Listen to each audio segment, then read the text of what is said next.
to unset this recording path because I don't have any memory space to store any more recordings because I keep forgetting to upload things. Oh. Welcome to another excellent little session of Necrobarista. I made sure to keep a hot chocolate on the side just to make sure that my throat doesn't fucking give out after reading all this text. It should be a nice chill stream, except for the fact that we are currently being served with a requirement to pay the 600-hour time debt that we are facing. So, oops. Ah! Hitting me. Striking me with much force. Inflicting me with your own sadness. Hey teams. Order up. I forgot how fucking insane the main character's fit in this is. It's deranged. I'm so in love with it.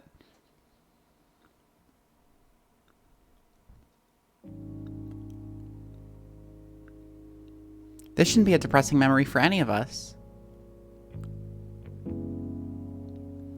Doodle mode is now available. We could speak to Ashley to activate doodle mode.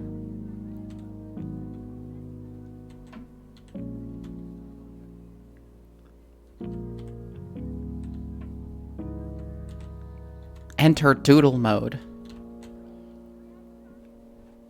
What is doodle mode?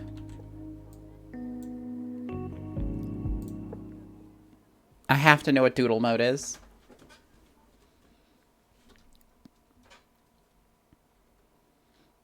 I have to.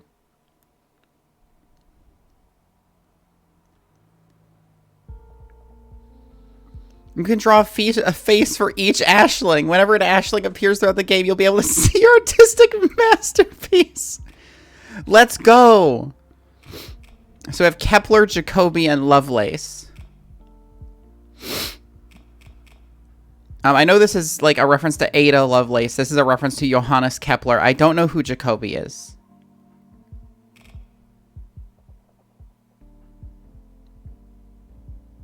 Oi, me doi, hablo, habla, blah. Doodle mode activate.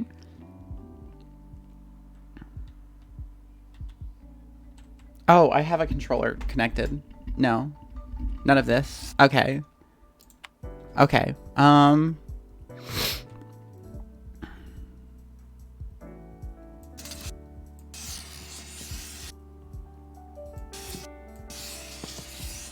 I'm drawing with a mouse, so please be kind.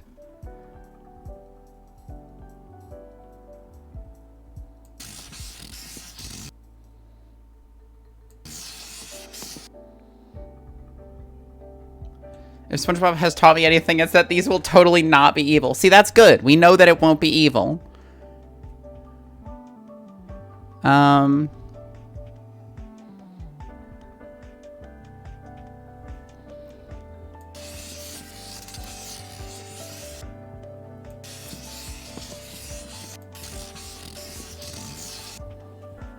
And then I'll give her a little mole. There. Lovelace.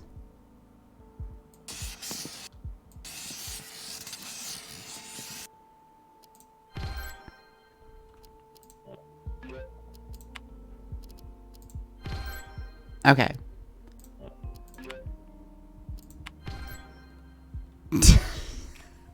Are you open to criticism? Yes. I don't know what Johannes Kepler looks like. I know Lovelace doesn't look like this, but I'm just like... Lovelace just kind of has a vibe to it.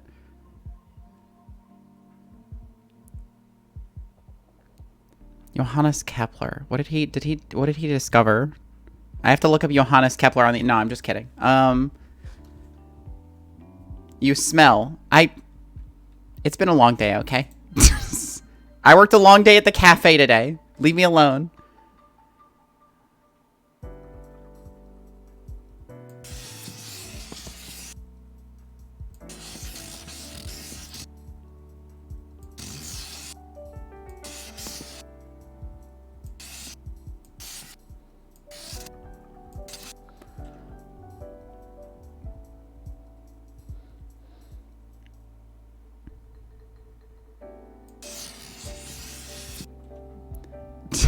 I love that meme. What meme are you talking about?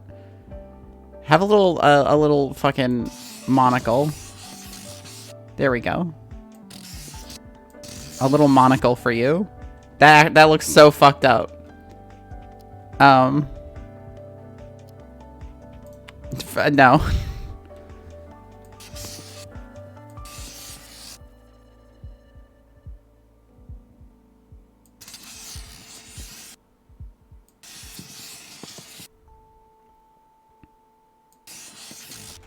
Actually, fuck, balls.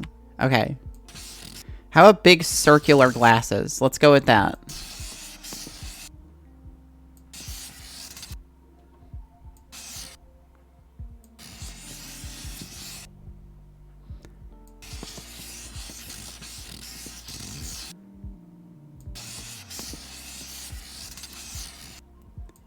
Or an approximation of a circle.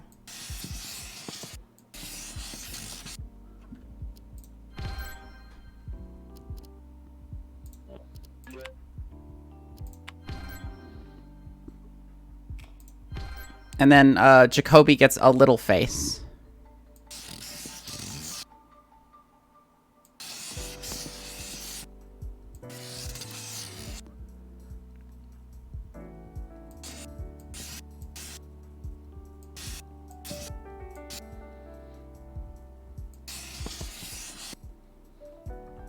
There you go, Jacoby. Doodle mode accessed. Done. Are you open to constructive criticism? Yeah, sure. It fucking sucks. That's not constructive or criticism. And you smell. It's like, oh, okay. I get it.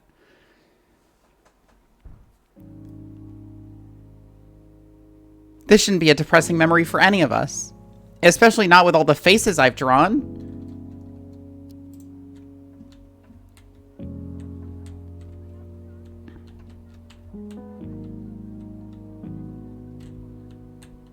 I can't see Lovelace's face. Did they erase it? Anyway. Let us continue the story.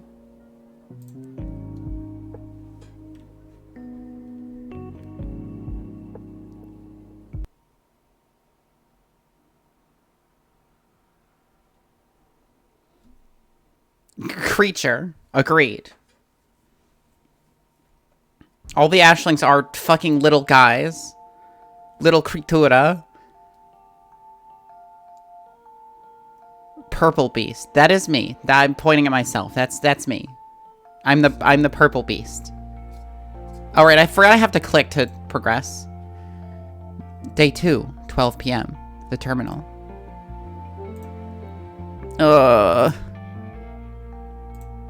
Rise and shine. Don't wanna. You shouldn't waste your last hours on Earth sleeping. Whoever said I'll have plenty of time to sleep when I'm dead probably had a different idea of how things would play out after death. Grill me a cheese. I already grilled 1 cheese. A 4 cheese grilling of cheese. That's so much cheese. Look, I have the sandwich press out. You can make your own. You can make your own grilled cheese. Man, I was hoping I was having a really long, weird dream. Heh, sorry, but no such luck. Texas toast? Texas toast grilled cheese would be fucking sick. Some more pedantic magical practitioners are quite bothered by flippant and colloquial use of the word luck. Che isn't one of them. I'm still having trouble getting my head around it. Oh, hydrate? Oh, fuck. I have my hot chocolate at least. I'll get my water later. Delicious hot chocolate, which is mostly water. I totally understand. Want a coffee? Yeah, just something simple. Hipster coffee coming right up. What's going on downstairs? I don't even know you had a downstairs. There's more to this place than meets the eye. Maddie's down there desperately trying to fix our debt situation. It sounds like she's hosting a cage match or something. Well, not exactly, but she's mentioned wanting to do that. There's some wrestler called the Red Comet. She wouldn't stop talking about it for a while. Red Comet mention. Let's fucking go. We love to see the Red Comet. Huh. And then, because of that, Ashley got obsessed with wrestling for a bit. Just kept trying to suplex me. Ashley's small, so she has to opt for wrestling moves that control the opponent's weight instead of trying to lift them. Did she manage to? She's tiny. A couple of times. It was very humiliating. I can imagine. But to properly answer your question, Maddie's running a gambling ring. Awesome. That sounds great. That sounds like a great way to earn money back. When you find yourself standing on the brink of death, a wager could be the chance at salvation or a last chance to feel danger. Both of these appeal to different types of patrons. Downstairs? All by herself? It's a fairly unconventional one. And by unconventional, you mean mortals generally aren't involved. The stakes are higher than usual. Oh. Coffee's ready. Come over and get it. They gamble for time, among other things.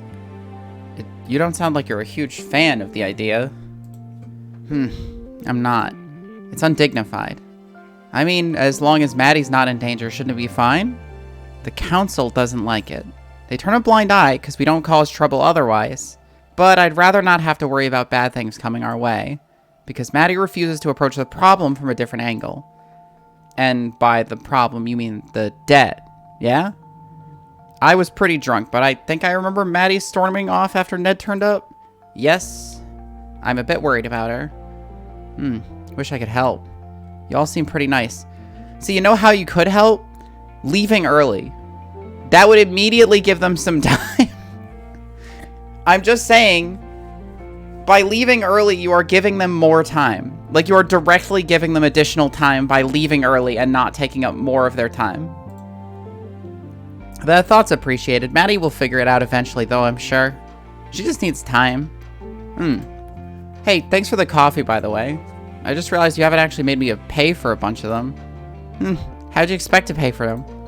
Oh, right. Yeah, no cash. If I were feeling particularly capricious, I'd ask you to pay in time. But you're a nice kid, and you need every minute you got. I'm staying late after closing specifically to steal their time. Catch me fucking roundhouse like a ghost if I had to deal with that shit. Wanna head downstairs?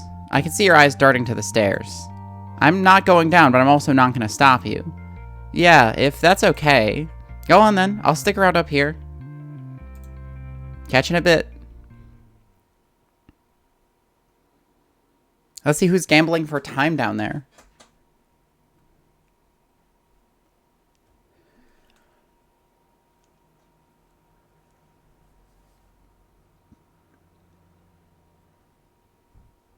Ghost fight. The stairs that led down to the basement were solid and well worn, with smooth ruts on each step and a handrail that had been polished to a silky sheen through years of use. Kishan had always liked stairwells. People are never lingered in them for long, and he'd found them to be a good place to catch a breather. He wasn't obsessed with them. That'd be weird. But he definitely appreciated a nice set of stairs. On further reflection, it was probably a little weird. Downstairs, Maddie's audience had clamored for blood. Even the dead find blood sports compelling. From you to me, with the understanding that your remaining moments on the plane are limited, you surrender this time freely, without coercion, as agreed. Contract fulfilled, you're free to go. Everything comes at a price. Nothing risked, nothing gained. Whew. That's 3 in a row, you bloodthirsty bastards. The crowd cheered. Maddie was clearly an expert at winding them up into a frenzy. Who's next? The room fell dead silent. Come on, isn't there anyone here brave enough to challenge me? I thought you came here to play with knives, you pansies. Seriously, anyone? Don't hold out on me. Do I need to pick someone out from the crowd then? Is that what we've come to? Maddie's gaze swept the audience. Kishan, good to see upright. Interested in a game of skill? Me? Yes, you. Oh, sure? Give me some enthusiasm, my man. Sure. What's the game? 5-finger fillet. Some of the people in here just call it the knife game. You heard it? Oh, finally, something I'm good at. Kishan? Why are you good at five-finger fillet?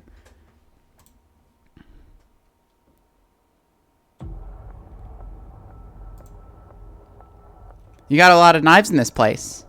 Tell me about it. He's a Dex build. Oh, no.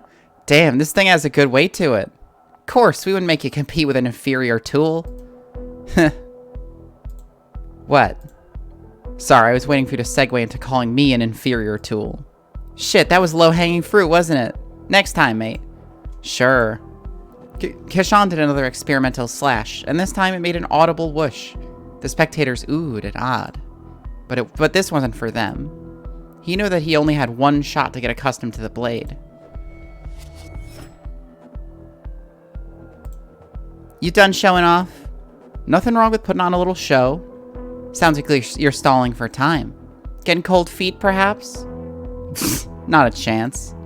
Let's get started then. You know what you're wagering? Che mentioned something about you gambling with time. Ugh, it's not gambling if it's a game of skill. But that's beside the point. We're both wagering 4 hours. If you win, it comes from the cafe's balance. If I win, it comes from yours. You got around 16 hours left in case you weren't keeping track. Shit, only that many? Want a little extra time to play with then? Hell yes. Let's stop wasting it and get this over with. You sure you know what you're getting into? He's about to steal all the time she's got. I feel like Maddie's about to fucking play this guy for a sucker. Like, no question. Most people are pretty shy about playing with the time they have left, especially when their tank's running as empty as yours. Yep, come on. Unless you're getting cold feet. Hardly. You got 30 seconds. Smack the timer when you're ready.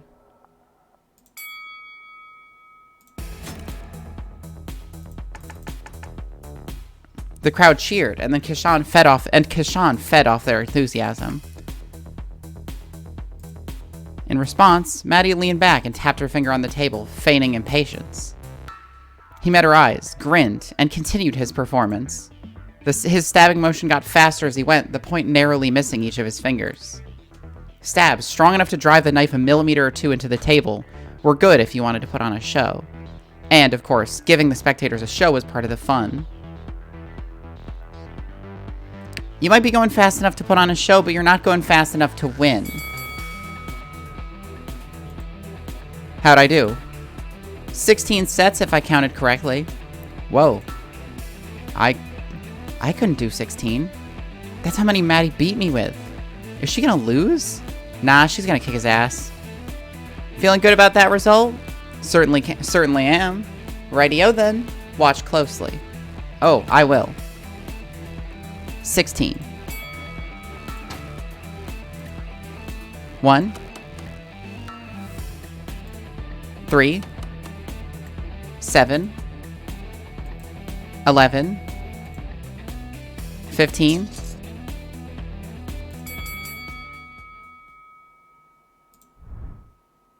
Told ya, she's unbeatable. Is it magic? She could cheat if she wanted to. Definitely not. She's just that good. Poor guy didn't even know what he was getting into. Sorry, mate. You beat me fair and square. I'm pretty impressed. I aim to please. I'll be taking those hours now if you don't mind. Yeah, sure. How does this work? Just like this. You won't feel a thing. Kishan felt a brief tightness in his chest, and for just a moment, the tip of Maddie's finger burned white hot. Oh, you were looking behind her glasses. That's cool. You can't beat entropy. Anytime you do an energy transfer, there's going to be some amount of energy lost to heat. Ow. Shit. Sorry, I lied. It's done now, though. Alright. Does anyone else dare to compete with me? Come on, looking for some actual decent opposition here. I'll take any challenge. You won't feel a thing, rips his heart out Mortal Kombat style. Honestly, Maddie seems the type. Even if it's chess or something. Any challenge? I challenge you to get everyone a drink. Rounds on me. Oh, she's in trouble. I didn't realize you were watching. There wasn't anything happening upstairs, and I get bored.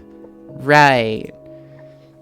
So, you took some hours from Kishan, huh? Yes, I did. Did you feel good about that? Che, do you?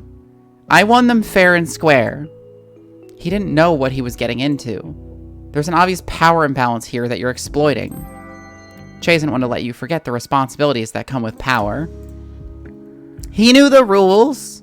That doesn't change anything. You led him to believe that he'd get some extra time. Maddie knows firsthand how seductive the promise of extra time can be. And, barring a miracle on his part, that absolutely wasn't going to happen. It doesn't matter. Okay, Uncle Ben, he's just passing through. A couple hours won't make any difference. Maddie, I'm disappointed in you. Our patrons respect us. We need to earn that respect by treating them with respect ourselves. This is not respectful or dignified. Cheating vulnerable passers through out of their time, we're above that. We're better than that. I don't care whether you think it's dishonest or not. I want you to give that poor man his time back. With great power comes great fuck you, I'm robbing a bank.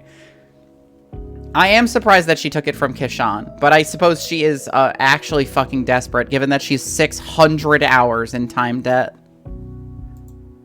Don't pout, this is serious. I feel like a broken record saying this, but while I understand your intentions are good, you can't keep doing these things. It's all for you. If you really want to do this for me, find another way. This isn't worth it, Maddie. It breaks my heart to see you like this, and I know that you're trying your hardest. But this really, truly is not worth sacrificing your own self-respect over. Pout more. Everyone here respects you, but you gambling with hours just cheapens that. I'll give the hours back. Get a job. Shame, I was pretty great with the knife. Still not as good as me. I was pretty close. Stay away from her, honestly.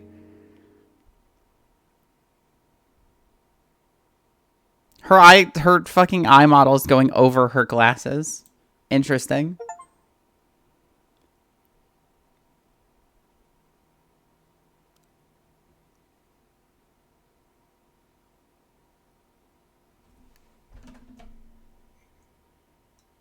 I'm just saying if we got the red comet, this would be way easier. Let's go! Lovelace.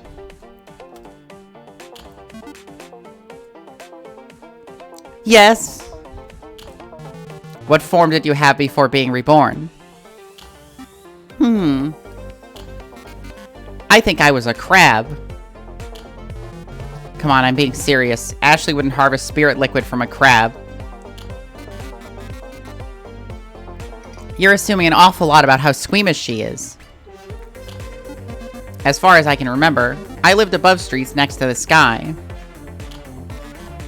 So a bird then? Wings and feathers and such? No, not that. I do remember flying though. Elden Ring DLC in June, by the way, I am unwell. Couldn't be me. Oh, were you a sugar glider? Describe? Did you eat insects and tree sap and flower nectar? Crab for girls. Normal crab. That is familiar. Wonder how Ashley found you then. Could have been anything, really. You mentioned bright lights earlier. Oof. Yeah, I'm thinking you got hit by a car. That seems likely. Is that bad? I mean, you're here now, so... Gooey ass hearts. Yay, gooey hearts. Whether you like it or not. Shut up. I am still adjusting. I like the little faces I gave them.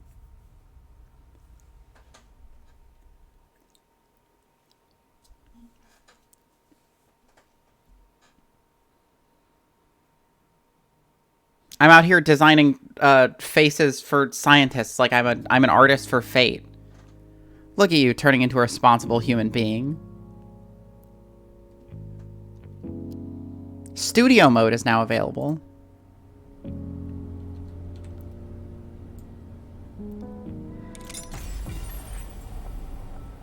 Let's go, little girl. The man standing in front of Beth smirked. The knife he held seemed almost slight compared to his massive hands, but that didn't make it any less intimidating. Finish this one quick, came a call from behind the knife holder.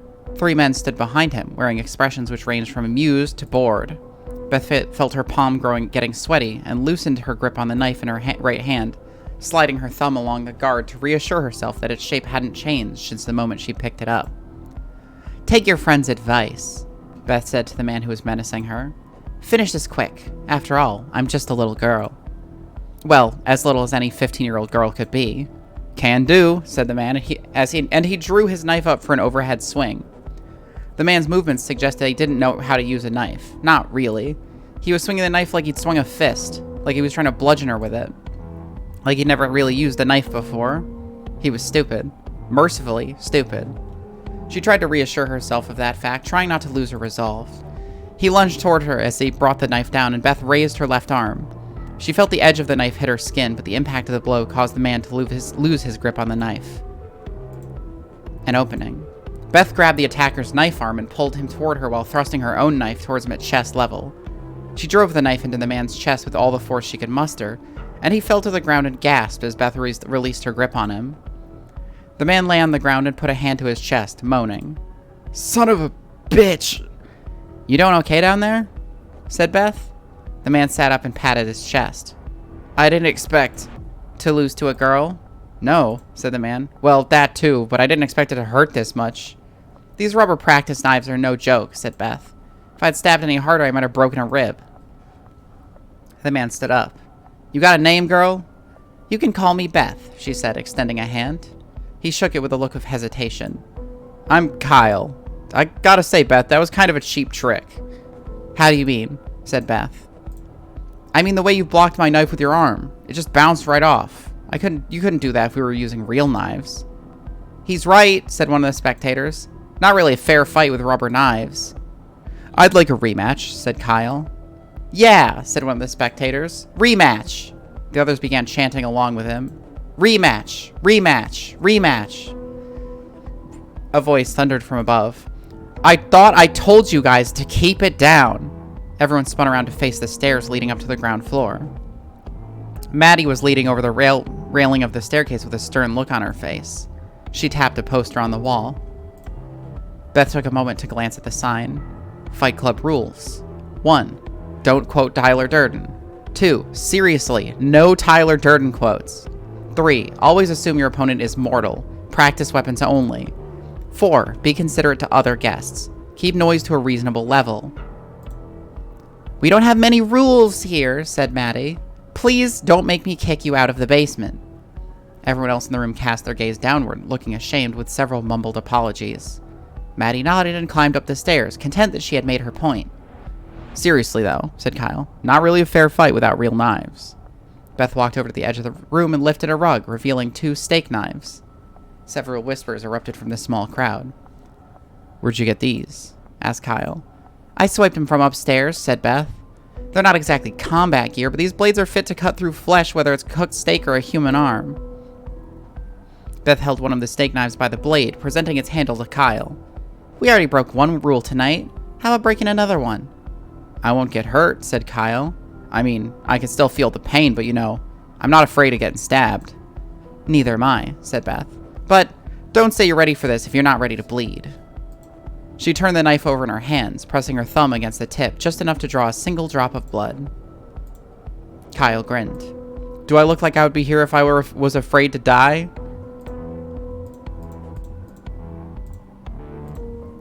I think Beth whipped Kyle's ass. It doesn't really seem like Kyle has any idea what he's doing.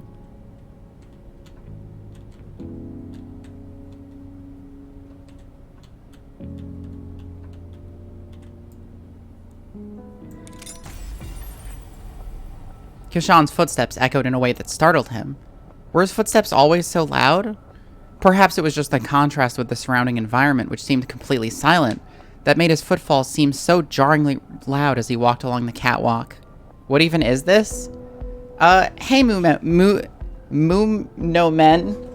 It's called Necrobarista, and it is a, like, visual novel style thing about a cafe that serves the dead, which is, as well as the living. It's kind of interesting. It's got a lot of lore going on. He was on a catwalk.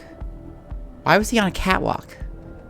There seemed to be a gaping space below him, filled with some sort of mist he couldn't see through. It was fog-like, and yet, despite the fog that lapped his feet, the air felt so dry. The air was thick here. As he breathed heavily, Kishan felt an overwhelmingly sweet, sickly old odor, like the smell of wet or rotting wood. But all he could see around him were steel beams and a concrete path in front of him. Was it rust he was smelling? No, he knew the smell of rust. This was different. This smell was somehow organic, like the smell of a forest after a fresh rainfall. Kishan shivered. Petrichor, by the way. Far in the distance, he could see what looked like a building of some sort. So far away that it made the structure he was inside of feel almost tunnel-like, as if its only purpose was to convey him to that distant building. He continued walking forward, but as he walked, the building seemed to be growing more and more distant. He quickened his pace, and as he walked faster, he could feel himself moving through this thick, stifling air. Yet as he looked down, he could see the texture of the catwalk in front of him unchanged, as though he were walking in place. Kishan started to turn backward, but saw only a blinding light. His eyes immediately shut, and when he opened them, he was again facing into the tunnel, with the distant building at the center of his field of view. He tried turning around, but every time he tried to turn his head, his eyes involuntarily shut at the sight of the light, and he was forced to close his eyes or look away, always confronted again with the sight of a small hut when he opened his eyes. His heart pounded violently inside of his chest. The tunnel was so quiet that he could hear his own heartbeat, feel his own pulse inside of his head. Something about this place felt deeply, incredibly wrong. Get back. I have to get back. He tried turning again, and this time he found himself unable to even begin rotating his body before his eyes snapped shut, placing him again in a world of darkness until he opened them again, and was confronted with the sight of a small hut in the distance, now looking more far away than ever. I have to get back. Kishan kept facing the building and took a step backwards. As he placed his foot on the ground, he felt a gust of wind knock him forward. He let out a yelp of terror. Instinctively, his hands reached for the opposite edges of the catwalk as he fell, trying to steady himself for fear of falling off. The catwalk was wide enough that his body didn't land close enough to the edge for that to have been a risk, and yet as he looked towards the edge, he felt a growing sense of dread, that there was something down there that would capture him even if he allowed it to catch even the smallest hold of him. Almost as he thought it, he felt the sensation of something pressing against his legs. He stumbled to his feet. He ran forward. The hut ahead of him seemed to grow no closer as he ran, but he ran all the same, running not to reach a destination, but to be away from whatever it was that was behind him.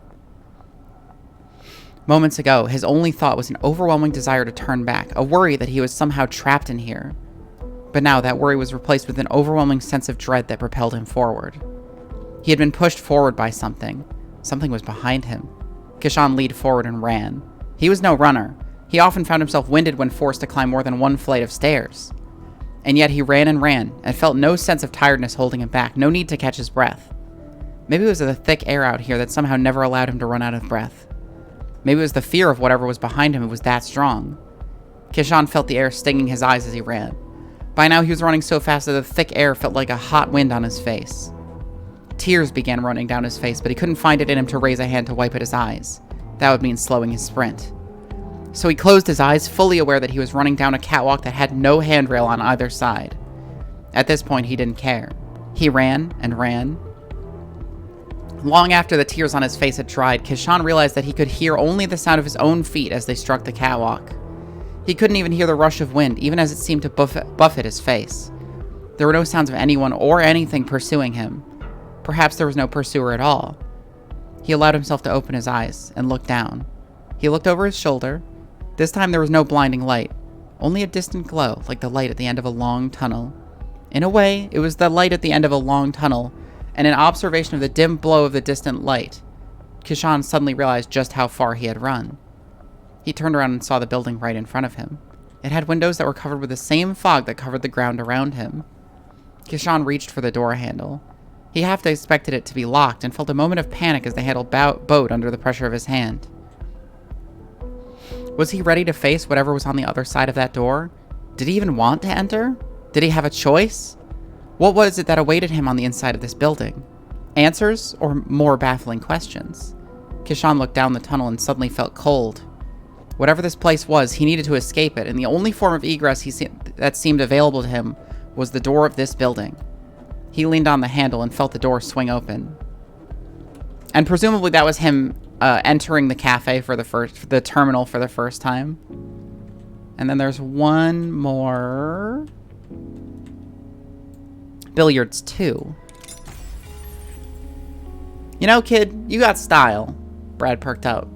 It was the first unsolicited remark he'd heard from the old man Thomas all night. He'd been expecting a compliment after beating Thomas, but to hear that kind of comment after a loss made him perk right up. Thanks, said Brad. It wasn't a compliment, said Thomas.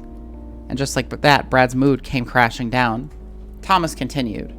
All the best players back in the day, none of them had style. Style doesn't win tournaments. Sure, said Brad. Consistency is what wins tournaments. Consistency doesn't mean anything, said Thomas. That's a symptom of skilled play. It's not a thing you can just decide on. No one sits down at the table thinking, gee, I better be consistent today. Nobody. So, if you're not thinking about consistency, what are you thinking about? Fundamentals. Thomas chalked the end of his cue. Fundamentals are what matters most, because if you don't get the fundamentals right, all the fancy shit isn't going to matter. Thomas leaned down to line up his cue. The straight-in shot is your specialty. Several opponents told me exactly that, tongue-in-cheek, thinking that they were insulting me, but I take it as a compliment. If you control the cue ball, you can always turn any shot into a chip shot. That's what you want to do. That's how I can still sink them, even at my old age. I know, I've been watching you, said Brad. Your cue ball control is incredible. You're a very talented player. Not talented, said Thomas. You can do it too. The question is whether you got the discipline and the patience. Thomas followed through with his stroke and hit the apex of the triangle head on. He sank 2 balls, 1 stripe and 1 solid. He pointed to the striped one, signifying his choice. I'm plenty disciplined, said Brad. When I was in high school, I'd come out every day after school and put in at least 4 hours of practice. Sometimes I'd come in after dinner to squeeze in a few more hours more. Then on weekends, I'd come up to spend all day up here. Of course you did, said Thomas. All the pros have. Anyone can put in time. At a certain point, what matters can't be the number of hours you put in, because everybody puts in the time. What matters is how you use that time.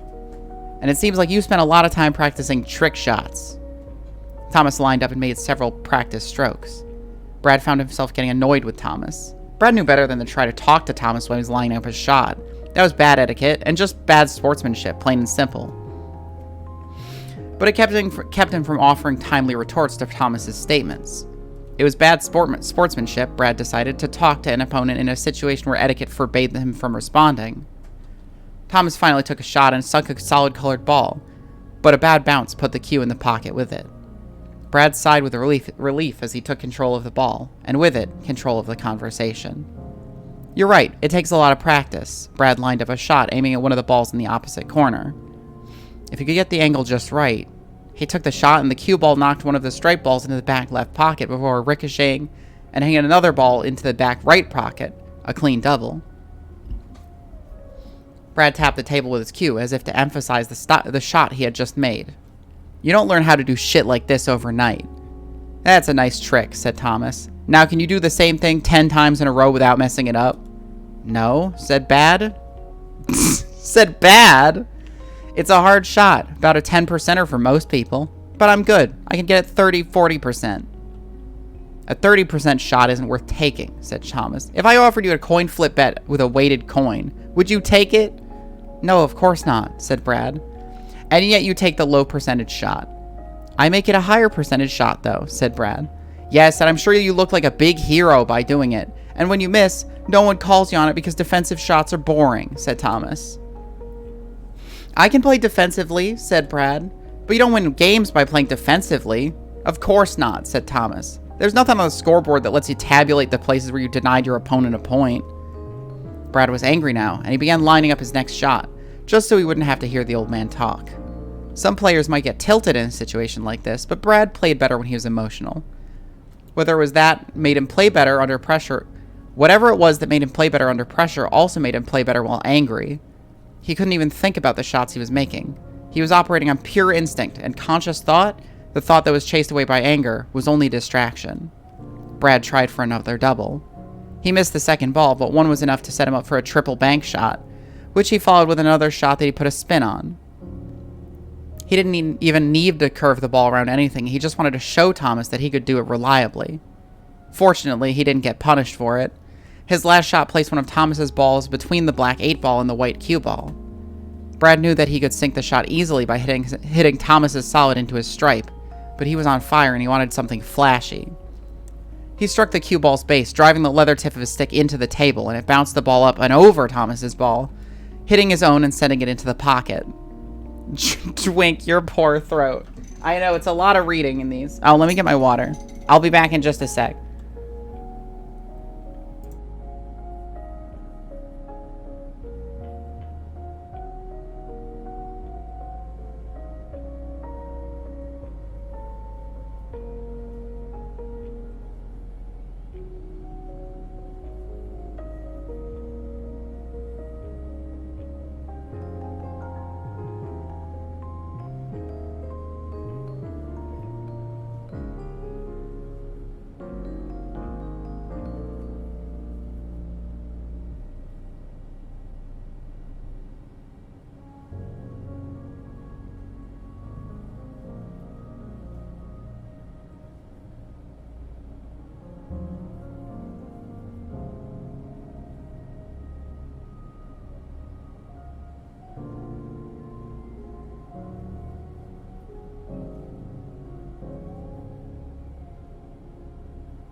Okay, I'm back. Faust beverage. Ugh. I had to open a window. It's getting kind of weirdly hot in here. Brad turned to Thomas with a look of defiance. Looks like this game is mine, old man. Yup, said Thomas. He took another sip of his beer. Is that all you have to say? Yup, said Thomas. How about, oh, you outplayed me. Do you need me to tell you that? Said Thomas. A little acknowledgement would be nice. A moment after he finished saying it, Brad found himself cringing. He sounded like a petulant child. He was frustrated and angry and disappointed, but knowing all that about himself didn't make any of it less true. Thomas shrugged. I thought you played to win the game, not for validation. Oh, give me a break, said Brad. That line coming from a pro, when you compete, play to win, sure, but there's money on the line. And the money goes to the person who gets the W. You play to win the game, you get the money, but I get the feeling you're playing for something else. What are you talking about? Said Brad. You play to impress people. That's different from playing to win. That's why you never take the defensive shot. I just won. Yup, said Thomas, but you weren't playing to win. Just because you happen to win doesn't mean you made the right decision. How the hell does that make any sense? Said Brad. Thomas took a coin out of his pocket. Here's a hypothetical. Suppose I have a coin. I ask you to call heads or tails on a $1 bet. Now you know that the coin is weighted. It lands on heads at 70% of the time. What do you bet on? Heads, of course, says Brad. Now I flip the coin. It comes up tails. Bad luck, Brad. You just lost $1. But did you make the right decision? What? Thomas continues. If you had called tails, you would have won the bet. Clearly, calling tails is the wrong decision, but sometimes you make the wrong decision and get the short-term payoffs. That's why the fact that you won doesn't necessarily mean you made the right decision. And sometimes these things only reveal themselves after you flip the coin hundreds of times. I've played hundreds of games, said Brad. And that's as a pro. Practice games, I play 100 games in a week. Easy. Maybe 200 games a week, depending. And how many times have you made the WBC? I won the WBC, said Brad. Right, said Thomas. There's the thing about calling tails. Sometimes, even if you make the wrong choice, randomness comes up in your favor and you happen to run hot. But in the long run, things don't quite pan out. Brad threw his cue down. So now you're just saying my wins were all due to luck. Not all luck, said Thomas. Like you said, it takes some skill to take a 10% shot into a 30% shot. A lot of skill, in fact. You got a good hands, you got a good eye for the ball. But the lust for a cool shot supersedes that. You'd rather fail spectacularly than win through boring play. Fuck you, said Brad. You know what? I actually won the WBC. Maybe I did run hot for just 1 year, but at least I have a championship to my name. You made it to the final 6 times and lost every time. And now your career is done. You're over with. You'll never be a WBC champion, a title which I hold, by the way.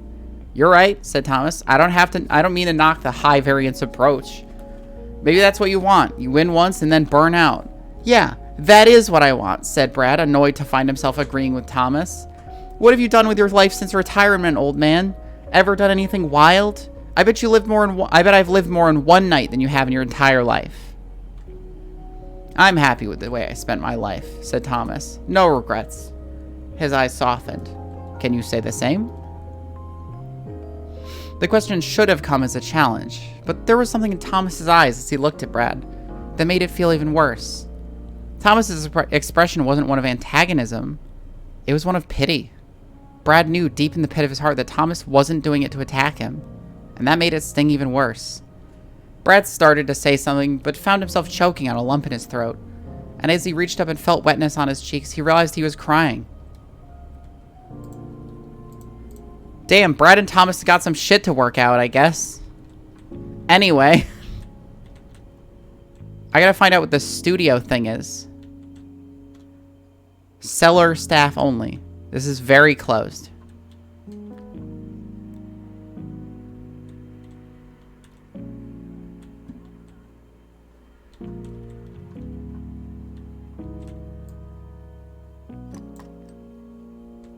Kishan. Kishan. What is studio mode, Kishan? Kishan, you have to tell me what studio mode is. I'm curious. I used doodle mode and it wasn't what I was expecting, so I must know what studio mode is because I don't even know what to expect from that. Oh. Oh, bright. Oh, bright as hell. Please wait. I'm waiting. Oh, it's just a pose, thing. It's full on like a Gmod face editor in here. Ease curve. Oh my god. Get me out of here. This is too much. Get me out of here. This is too much. That is kind of cool, though. They don't have a whole lot of characters, so I'm just like, what? But, sure.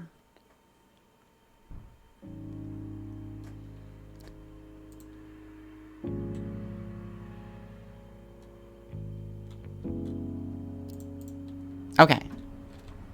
Back upstairs.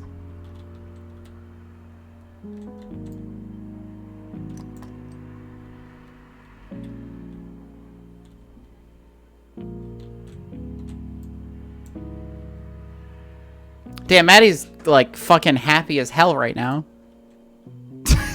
Why is she so happy? Hopefully good things start happening.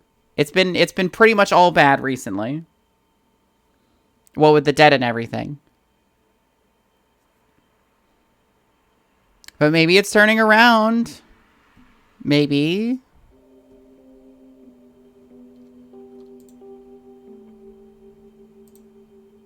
Day 2, 5 p.m., outside the terminal. You're right. Yeah, I guess. Cool. Mind if I join you? Go for it. Durry? Huh? You want a durry? I'm sorry, Durry. Coffin nail. Cigarette. You want to smoke or not? Oh, right. Of course. Yeah, sure. Sorry, it's been a weird day. Thanks. No worries. Where are you from, then? You're the first to ask. I live in Collingwood. Where else can you find an active nightlife scene amid active factories, shots, and apartments all built during the 1800s? Oh yeah. Whereabouts? Smith Street. Bit pricey up there these days, isn't it? Bet you like your Ivo toast. Piss off. I've got housemates. Well, nah, I know what you mean. Bit old. Being dead and all that. Takes some getting used to. Ned certainly knows what it's like to get used to being dead. People keep saying that, but it doesn't make me feel any better. I understand. Do you? I reckon as much as anyone can, yeah? Right. Hey, what's Avo toast actually taste like? Huh? I never had it. Can't you just go out and eat some?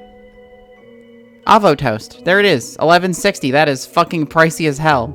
Get a croissant. I'm sure Maddie could whip it up if you asked. Avocados are a highly malevolent fruit. Don't trust them one bit. Plus, I got this whole situation. Oh, that's what the straw is for. You got it. So what does it taste like?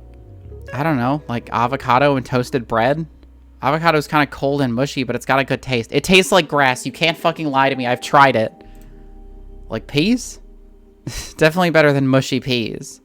Love me a bowl of peas, mate.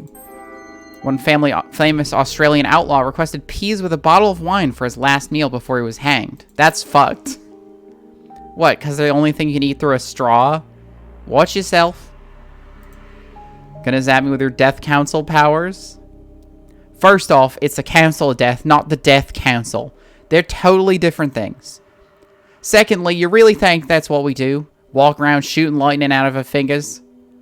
Well, when you put it a bit like that, it sounds a bit silly, yeah? We don't do anything like that. We just keep things running smoothly is all. Harassing cafe owners to settle their time debt isn't something we like to do often. So you just keep the peace? As fucking ironic as that sounds, yeah, Ned keeps the peace. Dude, I know.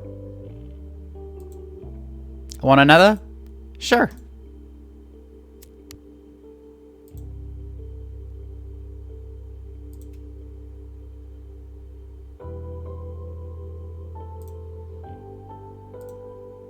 I love the sunrises here. They're alright. You watch many sunrises, Ned? Not enough, no. Even semi-immortals need their sleep. Liminal space tends to draw liminal people. I just like to sit here and watch it. Even when it's cloudy or raining. Oh, thank you for the raid, Mako. It's so nice of you to stop by. Hi, everybody. Shark raid. Shark raid.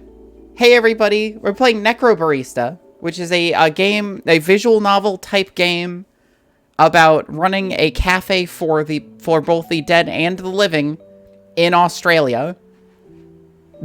Which I did not know when I first started playing it. But I'm enjoying it. I hope you all had an excellent stream. What were you streaming, Mako? Let me know. Lay it on me. Even when it's cloudy or raining, there's just something about watching the sunrise that makes it easier to deal with the coming day. Feeling optimistic all of a sudden? No, I still feel like shit. Heh. How about you, Kishan?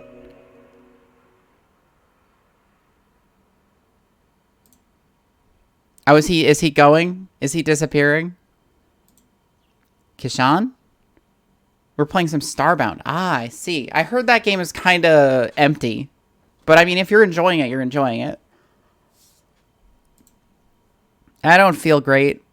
I'm still having a lot of trouble, You guys, I'm dead, and I've only got a couple hours left before I have to go, and I don't think anyone here properly understands what it's like to see your last sunrise ever without any idea of what comes next. That's really fucking terrifying. And I'm never going to see my friends again, or my boyfriend, or my family again. I'm just going to pass on, and I'll never know how they remember me, or mourn me, or I'll never be, or if I'll be even going to be remembered as a good dude who tried his best, or I'll just be forgotten in a year. It was Frank and Universe mod, so it's less empty than normal. Oh, that's cool. I don't know really what any of the mods for Starfield are about. But I'm glad you're having fun with it. But the good dude who tried his best couldn't even win a friggin' game of five-finger fillet in the basement of a cafe that basically sits on the banks of the Styx, as far as I can tell. God, I can't even tell if that matters. Were the stakes low? High? I can't tell. I'm so disoriented and trying so desperately to feel something, but all I feel is that I'm slipping away with every second. I'm losing myself by degrees, and that's incredibly scary, and I don't know how to deal with it. Oh, Starbound, not Starfield. That was my mistake. I actually... No, yeah, I know Starbound. I've played a big enjoyment of, I played a good amount of Starbound. I usually, fall off after you fight the first boss, though. It's a cool universe. I was fully confused.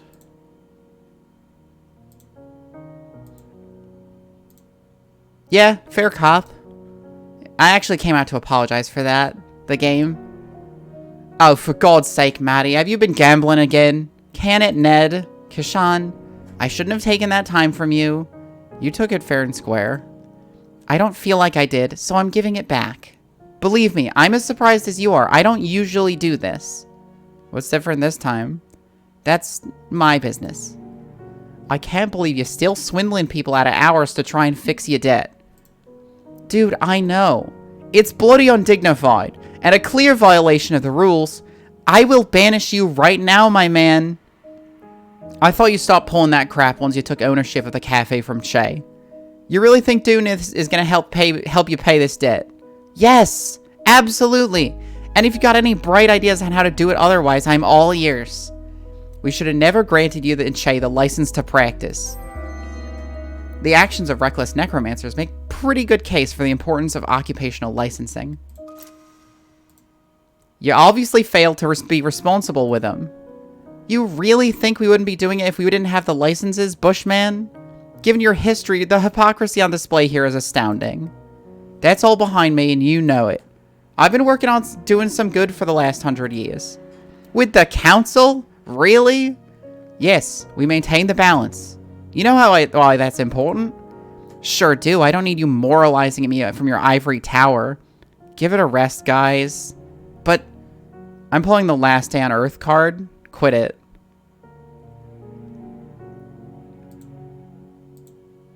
I'll be inside. Come find me when you want those hours back, Kishan. For what it's worth, I'm sorry about all this. I've never been to the other side. I was just too afraid to leave. Walked for the land for decades, evading the council. That's a crime they call revenancy. Staying too long, upsetting the balance.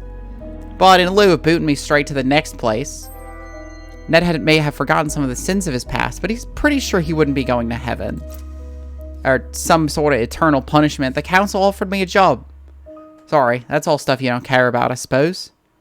It's interesting enough. Nah, I'm just filling up empty air. You should head inside and grab those hours back. Truth be told, I'm not feeling especially fond of Maddie right now. She might have been dishonest with you, but even I can tell she's at the end of her rope. And you might not be able to see it yet, but I think the people in there are fond of you. You think so? Maddie wouldn't have offered the hours back if there weren't something different about you. Plus, that kid Ashley seems to like you, yeah? I guess. She kind of just dragged me off and told me to hold screwdrivers for her. Trust me, she thinks you're great. Go inside and say hi. I got some business to stick my nose into anyway. Alright, catch you in a bit. I got some questions about the council.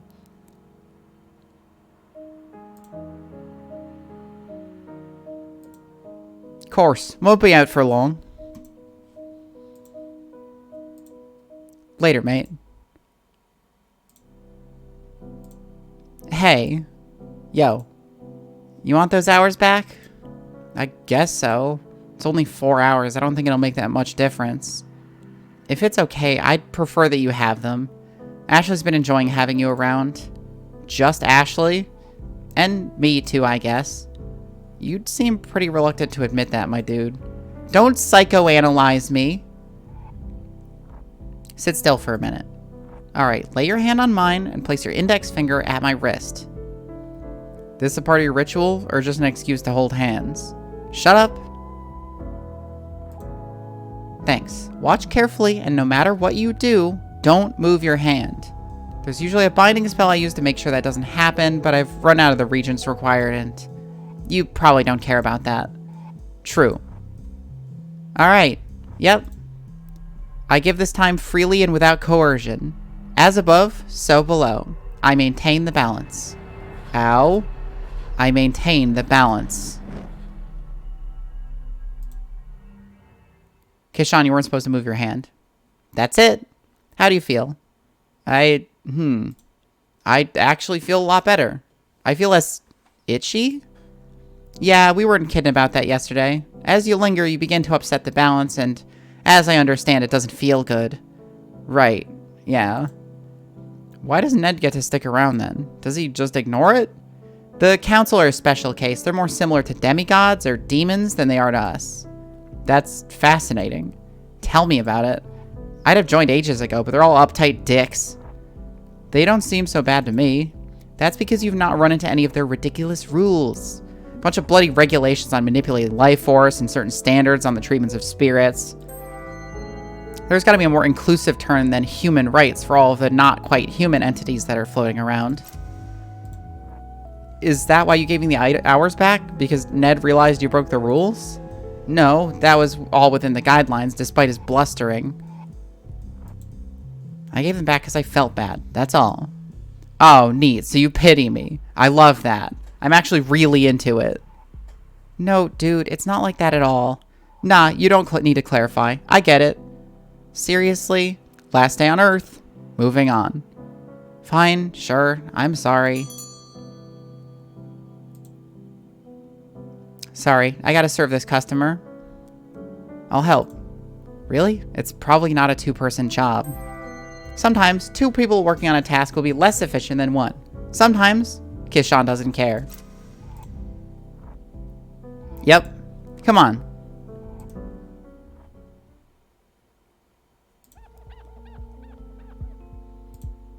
Day 2, 6 p.m., the terminal. Phew. Anything else that needs doing? Nah, I'm gonna take this tray of glasses into the kitchen. You can go chill for a bit. I'll take them. You need a break. Sure? Where's the kitchen? That way. You'll find it eventually. Cool. Back in a minute.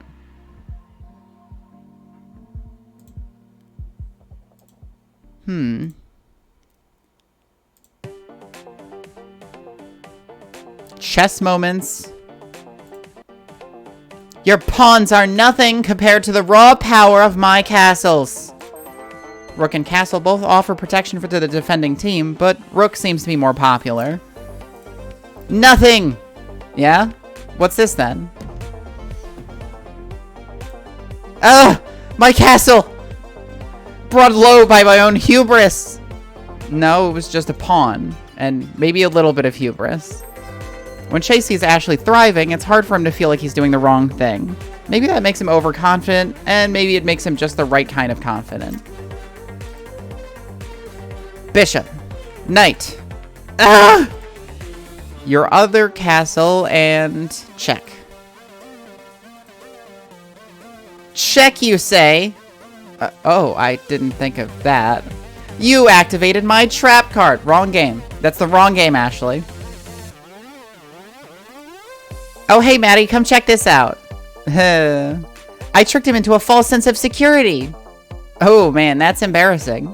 You seriously let her outmaneuver you that hard? Yes. I'm very ashamed. I suppose the real hubris was inside me all along. I friggin' love winning. I should try doing this more often. A chance win at chess?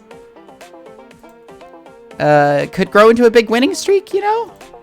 You want to play something with us? I should really head back down to the bar. There's nobody there. Come on, take a load off. If anyone really needs you, they'll know where to find you. How about I grab us all a drink, make sure there's nobody waiting down there, and then we play something. What would be 5 minutes? You're actually gonna come back this time? You never come back.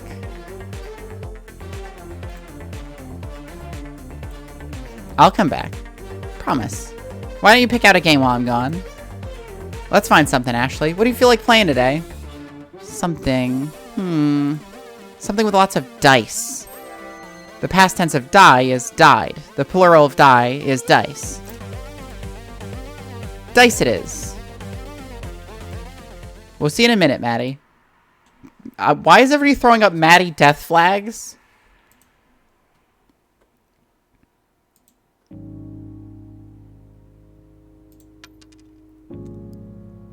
Oh, they all have custom minifigures. And that's why the 4th season of Row Battle Royale was an absolute betrayal. But you still want to be on it one day. Why, well, yeah. Unless an indie circuit opens up. Like in wrestling? Exactly like in wrestling. Melbourne's got a local show. I want something like that. You could probably put your own local league together if you worked really hard. Perhaps you could build robots and get people to battle them? Human-controlled bots are boring, though. I want to get more of the spirit juice and put together a bigger ashling.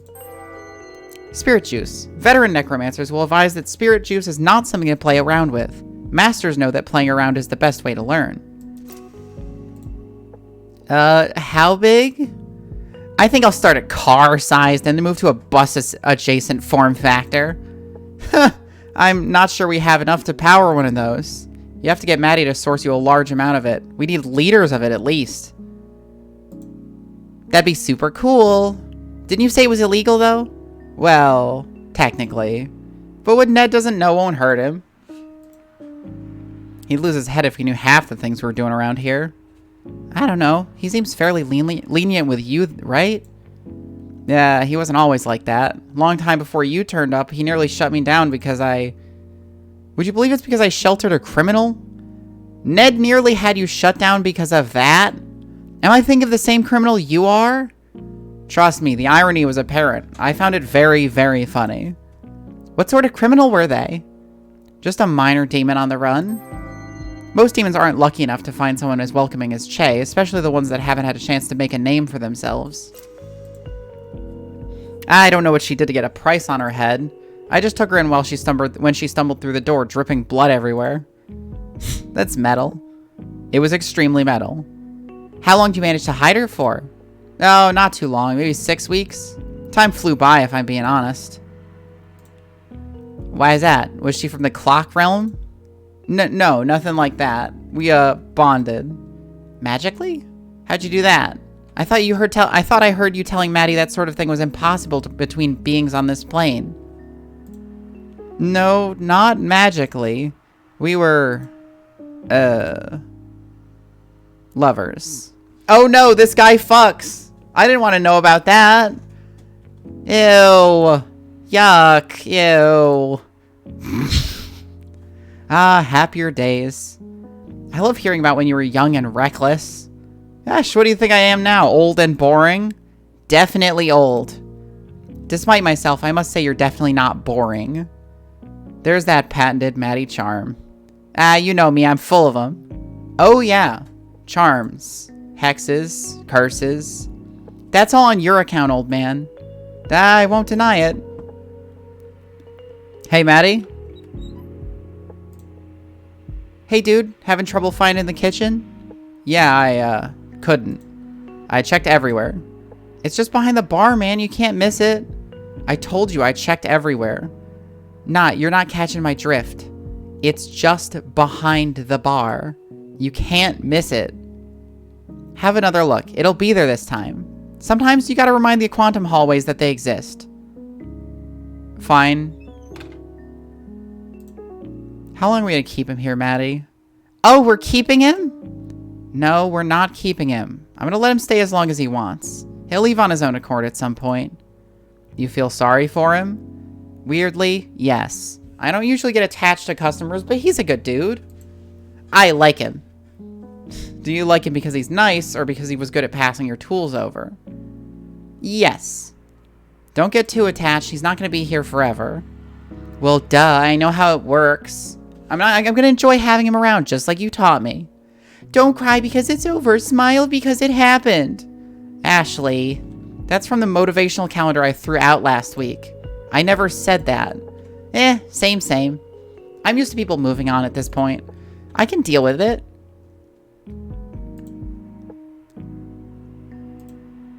Good. 6:30 p.m. The terminal.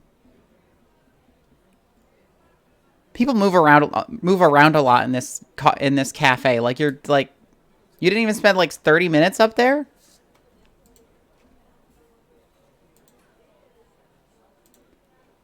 Oh, Ned's back. Great.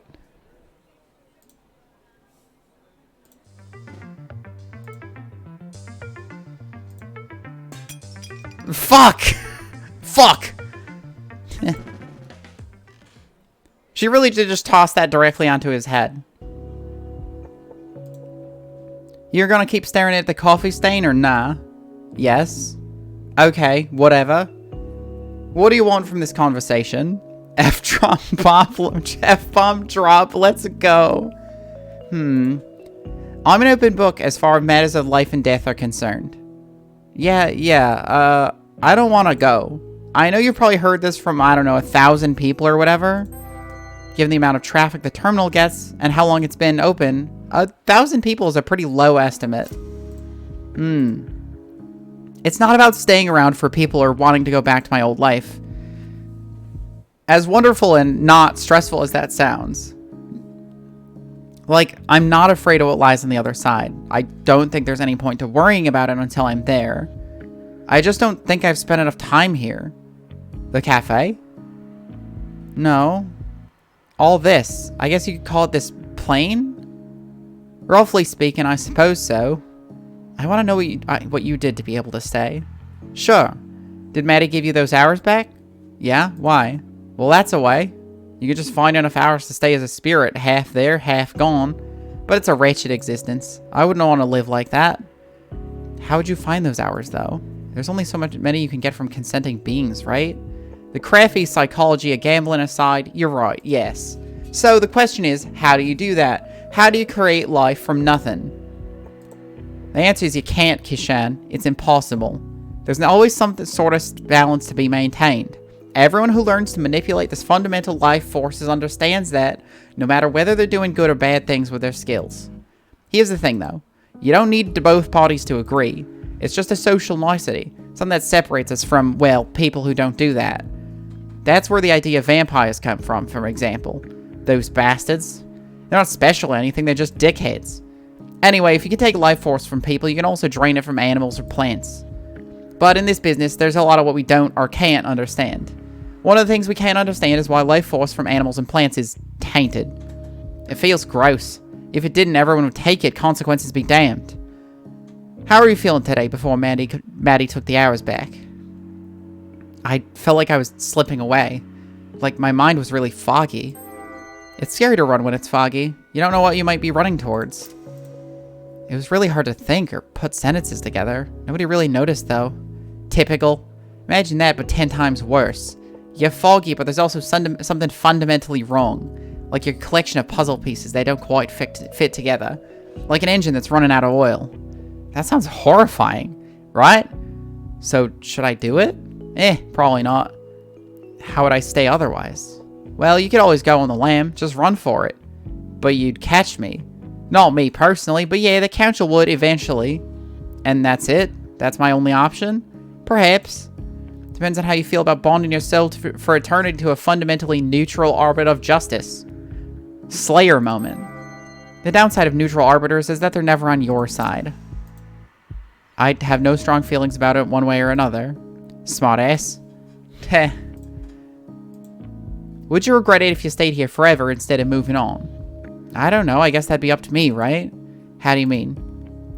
In the end, how I feel about taking a big branch in my life is just a matter of how I frame it. I can focus on what I'll regret, sure, but that's not a useful way to spend my time.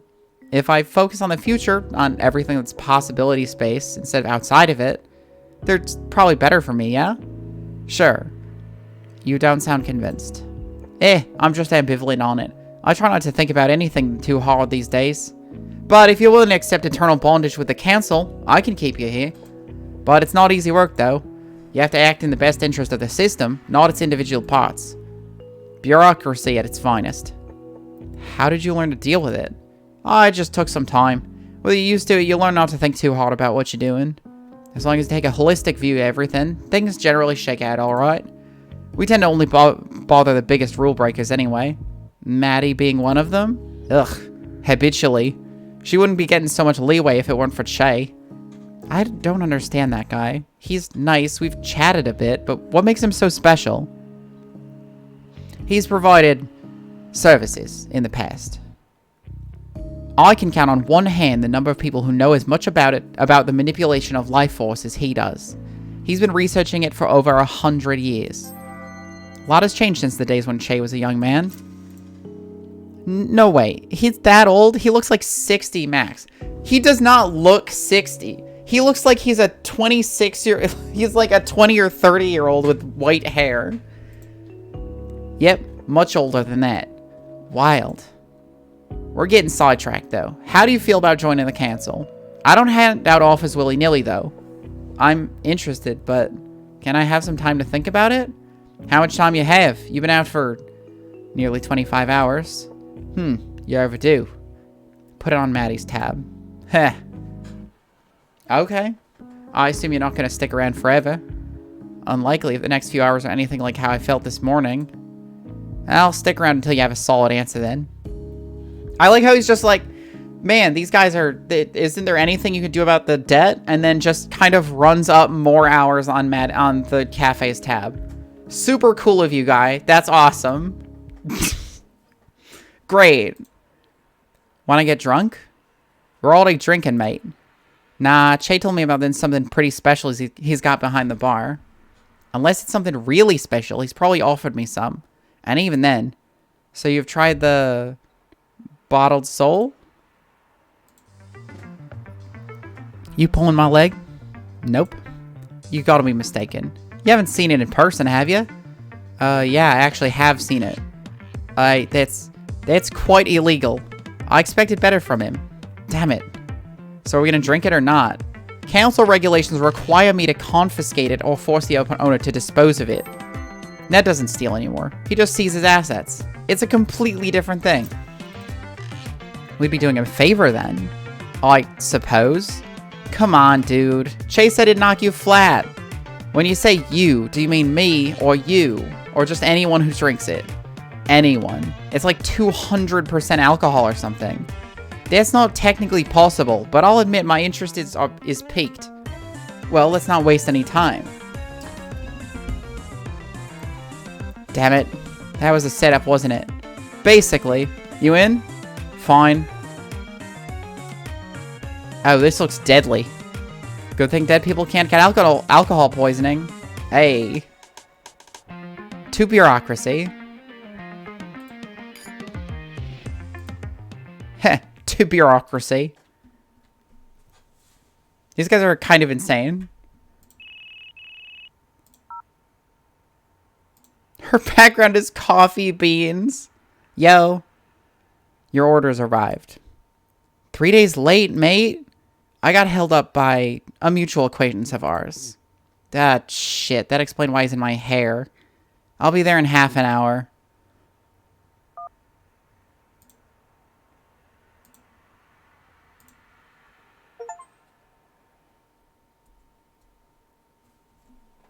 An order, huh?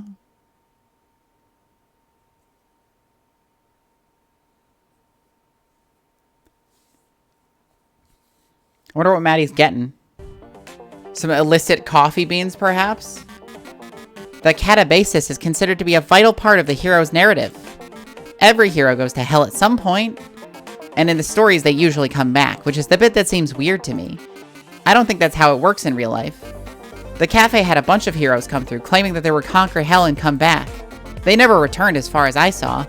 The idea of catabasis is that, in the grand scheme of things, hell, or the underworld, or Hades, or whatever you want to call it. Anyway, it's all on the outside of wherever we are. Like, we're trapped inside this sphere and we leave it to go to hell. Did the ancient Greeks ever consider that maybe we've been on the outside the whole time, just waiting to get in? Maybe they did. Matter of perspective. I guess I'll ask one sometime if I ever meet one. But perhaps we're just waiting our entire lives for this. To pass through this firmament, to the next place.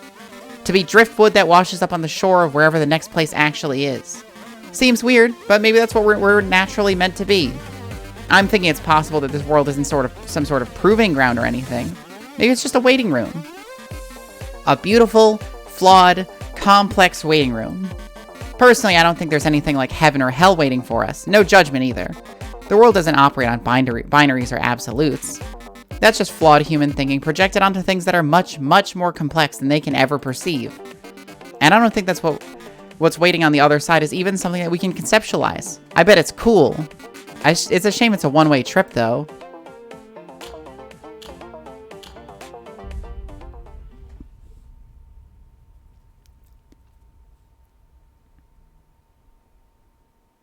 Thank you for that. It is a shame it's a one-way trip. I'm sure we'd learn a lot of very cool things if people could just come back from hell.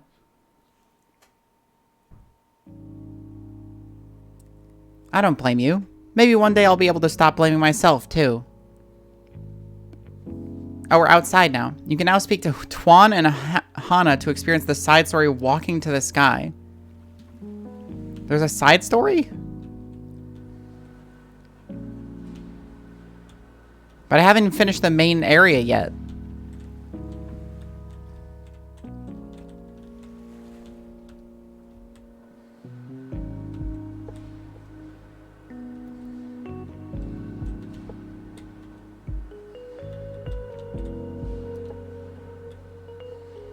I guess it's just the one thing right now. Funeral. I've been thinking, said Kashan. Uh-oh, said Maddie, about the people that I've left behind. Well, I'm not going to see any of them again. One of them could be about to walk through that door, said Maddie. Don't taunt me with the possibilities, said Kashan. You brought it up. Yeah, well, he slumped over in a funk. Death has a real finality to it, you know? Yeah, it does, said Maddie. That's death. The travel from life to death is a very one-way street for all but a few individuals. And if you're standing here, then it's a bit late for chest paddles. I guess I'm thinking more about the fact that I'm not going to see any of my old friends again. Not as long as they're alive, anyway. That does tend to be how death works, said Maddie. I hope you're not surprised. Not surprised, said Kashan. But also, I wouldn't have been surprised if that wasn't the case, you know? Like, I'm pretty sure on at least one occasion I've threatened people by saying I will haunt you, and now that's never going to happen. Pity, said Maddie. You could have been someone's Grudge Ghost film. Guess that one's confined to the annals of Japanese horror cinema. Hey, said Kashan. I was wondering, do you think there's any way for me to see what's going on at my funeral? Don't, said Maddie. All right, said Kashan. I just thought, it's kind of everyone's fantasy, right? To see what people have to say about them after they've passed. Wouldn't you want to see what's going on at your own funeral? I think that's none of your business what goes on at your funeral, said Maddie. Really? Said Kashan. I mean, I think it's pretty common for people to plan their own funerals. At least, if they go late enough that they can see it coming. Like, I'd like to have my brother deliver a eulogy, don't let them play any Barry Manilow songs, that sort of thing. Maddie blinked. Do you have a problem with Barry Manilow? No, I have no particular opinion on the man or his music, said Kashan. But a lot of people who are old enough to be planning their own funeral do. You could make your plans, but whatever unfolds at the funeral is up to those who attend it. Kashan blinked. What about the wishes of the dead? I thought you'd have a bit more sympathy for their interests, considering how often you interact with them. I care plenty about the dead, said Maddie. You're asking about funerals. Funerals are for the living, my friend. Kashan opened his mouth to respond, but cut himself short. I never thought about it that way. I'm not sure what to say.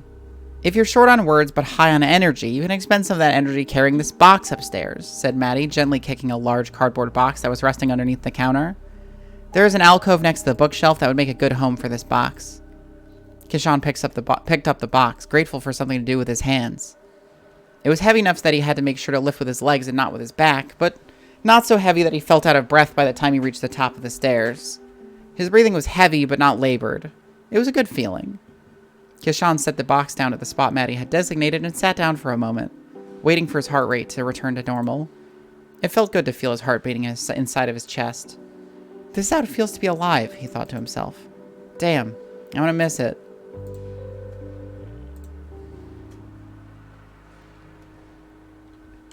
To be fair, funerals are for the living. I think most people could tell you that. No way for the dead to appreciate him. A teenage boy approached the counter. Shoulders slumped forward, head down, eyes on the ground up until the moment he looked to order a drink. He was old enough that he could have passed for a young adult with better presentation, but the posture coupled with the oversized backpack he was wearing was a dead giveaway. Irrespective of his age, he was still just a kid. "Can I get a Coke?" An order befitting of a kid. "Yeah, I think we can manage that," said Maddie. "Think fast," said Shay. Maddie turned around just in time to see an aluminum can hurtling towards her. She almost caught it. The can rolled back towards Che, who scooped it up off the floor. He hesitated a moment before setting on the counter. "No ice, right?" said Che. The boy nodded. "No, or yeah, yes to no ice." Che cracked open the can and poured it into a waiting glass, which he then slid down the counter, pushing it gently enough that it came to a rest in front of the teenage boy. The boy grabbed the glass. "Thanks," he said. He glanced around the room. "If you're looking for a place to sit, there should be plenty of seats upstairs." The boy nodded and headed for the stairs, drink in hand. "Plenty of seats down here, too," said Maddie, turning to Che. "Yeah," said Che, "but I think upstairs is more Tuan's pace." "What did you just call him?" "Tuan," said Che. "People have names, you know." "That's the problem with having regulars," said Maddie. "People never expect you to remember their names." Though, now that I think about it, Tuan probably wouldn't mind finding out you don't know his name. Can't have your name on Maddie's shit list if she doesn't know it. "Should he be on my shit list?" said Maddie. "Nah, he's harmless," said Che. "Maybe a bit susceptible to peer pressure, but I think that's why he comes here." "To meet with peers?" "To meet people who aren't his peers," said Che. "How many glum teenagers see around here?" "Too many," said Maddie. "Maybe not enough," said Che. "Please don't tell me you actually mean that," said Maddie. "Teenagers have the highest noise to spending ratio of any demographic." "Not the glum ones," said Che. "And if I were a glum teenager trying to find my place in the world and trying to carve out an identity for myself, I could imagine a worse place to do it than right here." "Teenagers can go be glum somewhere else," said Maddie. "Whatever happened to proper teenage delinquency?" "Be careful what you wish for," said Che. "We've been mercifully delinquent-free for quite a while now." "Proper teen delinquents don't loiter in coffee shops," said Maddie. "They always set things on fire, spray paint alleyways, and stay out past curfew." "Does the city have a curfew for minors?" "It should," said Maddie. "Teens need to be able to break rules, and all the better if committing acts of vandalism at 11 p.m. gives them a 2 for 1. "Maybe they should avoid delinquency and just stick to general mischief," said Che. "Oh no," said Maddie. "We already have plenty of mischief around here, ever since Ashley set up shop." "Got it," said Che. "Next time I see Tuan, I'll tell him he needs to be committing more crimes." "What'll you do if he actually takes your advice?" "He won't," said Che. "Peer pressure only works if it's from a peer. Someone if my age tell me he'll be cool if he starts swiping liquor won't do as much to assure him that becoming a thief is ticket to popularity and acceptance. So find another teenager to tell him." "I'll keep my eye out," said Che. "Encouraging teenage delinquency? Only at the only at the terminal." Where's this Tuan guy?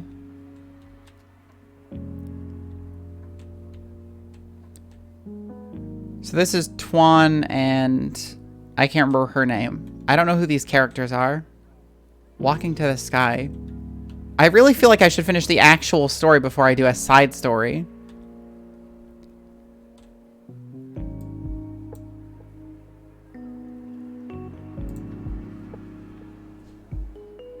Unless that side story could literally only be done at this moment. Or like once I end the game, I lose access to the terminal for some reason.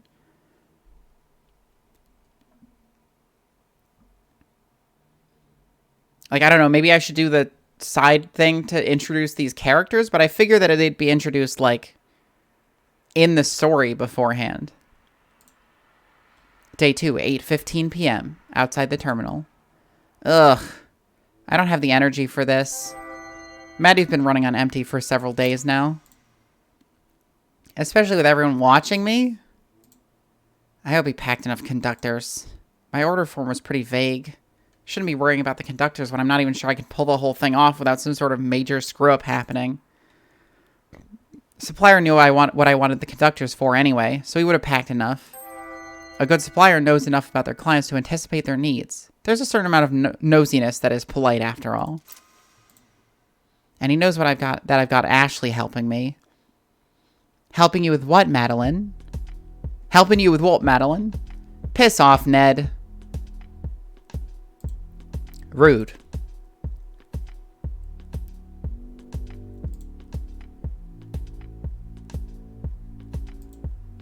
You should respect your elders, you know. Ned is not a young man, even by the standards of semi-mortals.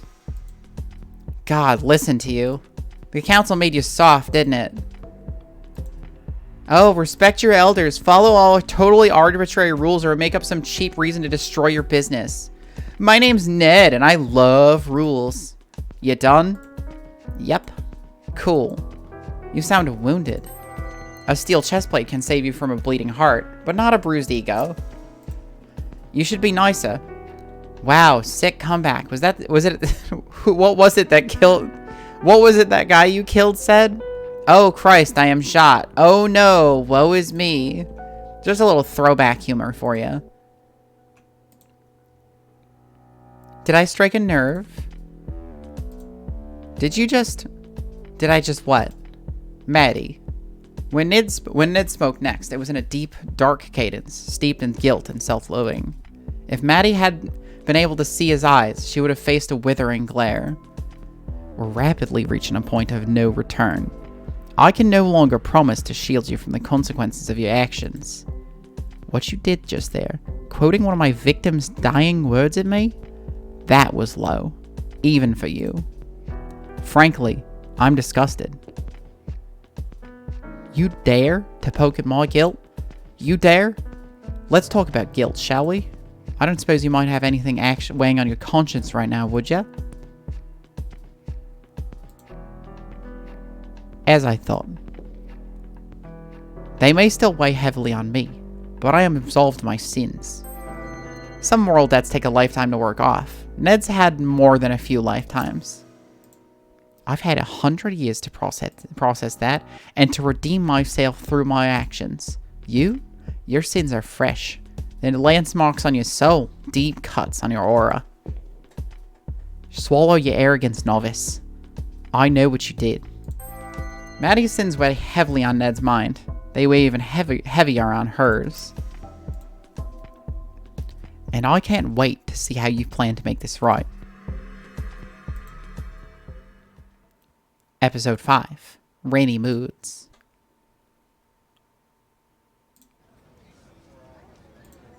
Tuan, age 16. Thinks he's smart. Not antisocial, just shy. Read a bunch of Wikipedia articles on optometry and considers himself somewhat of an expert. Hannah, age 16. Knows she's too smart for her own good. Hobbies, people watching, self-indulgent teenage angst, taking advantage of the fact that she's too smart for her own good. So I'm not sure that alcohol actually makes you feel anything. In fact, going by its chemical properties, I'd say it's the opposite. Shut up, dork. We're planning a heist. Metaphysical debates about alcohol can come after. But this isn't metaphysics. I'm talking about simple chemical interactions with our brains. Tuan is a guy who has the look of someone who knows more about chemical interaction than human interaction. Please take the energy you're putting into pedantry and redirect it towards the plan. Hannah's too busy with physical shenanigans to have time for verbal shenanigans. The plan? The plan. What's the plan? I was thinking I could just reach over the bar and grab the first bottle I see. Sounds risky. Very chaotic neutral. It's like, is this our alignment chart? So I think this is Che up here. Che is chaotic good. And then we have Ned, who is lawful neutral. And then we have Kishan, who is true neutral.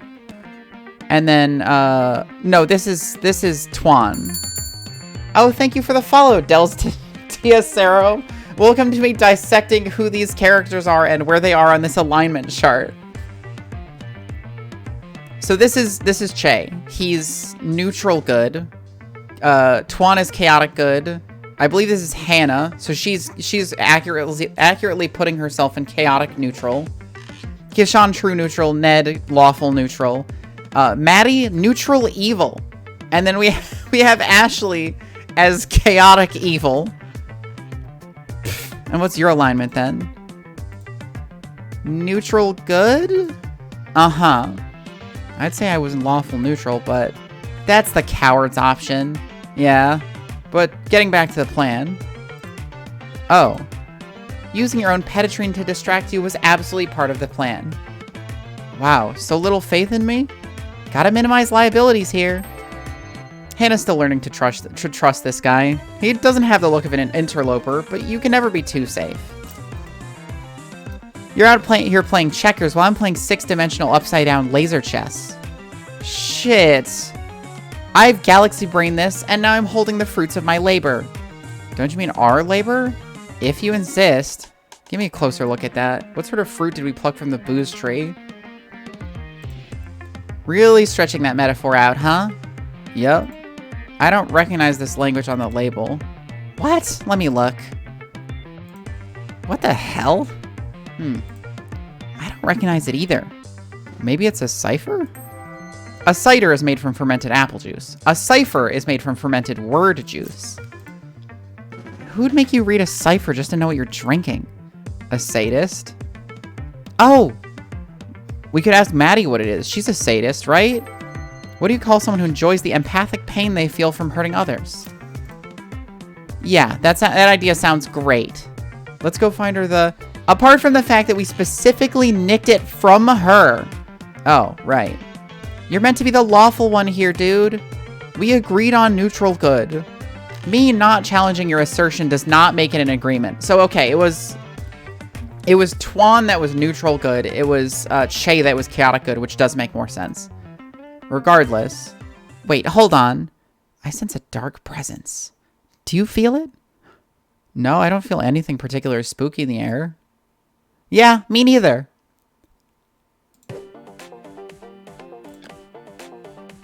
Hello, children. I see you've stooped to petty thievery. Some of the bottles on that shelf are old enough to be that swiping them would be an act of grand theft. Not this one, however. Alas, sprung. Can't believe my heist career is over so quickly. Don't give up on your dreams, kid. Speaking of, you know what happens when you drink this? I was assuming some sort of drunkenness. Does it make your teeth fall out? Well, last time I had a shot of this, I woke up in Adelaide. Wow. So the result was 700 kilometers worth of drunkenness and bad decisions. But I woke up 6 hours before I took the shot. Had to drive a rented car back to explain to Che why I disappeared without a trace and somehow accidentally time traveled. Holy shit, can we give it a try? God, no.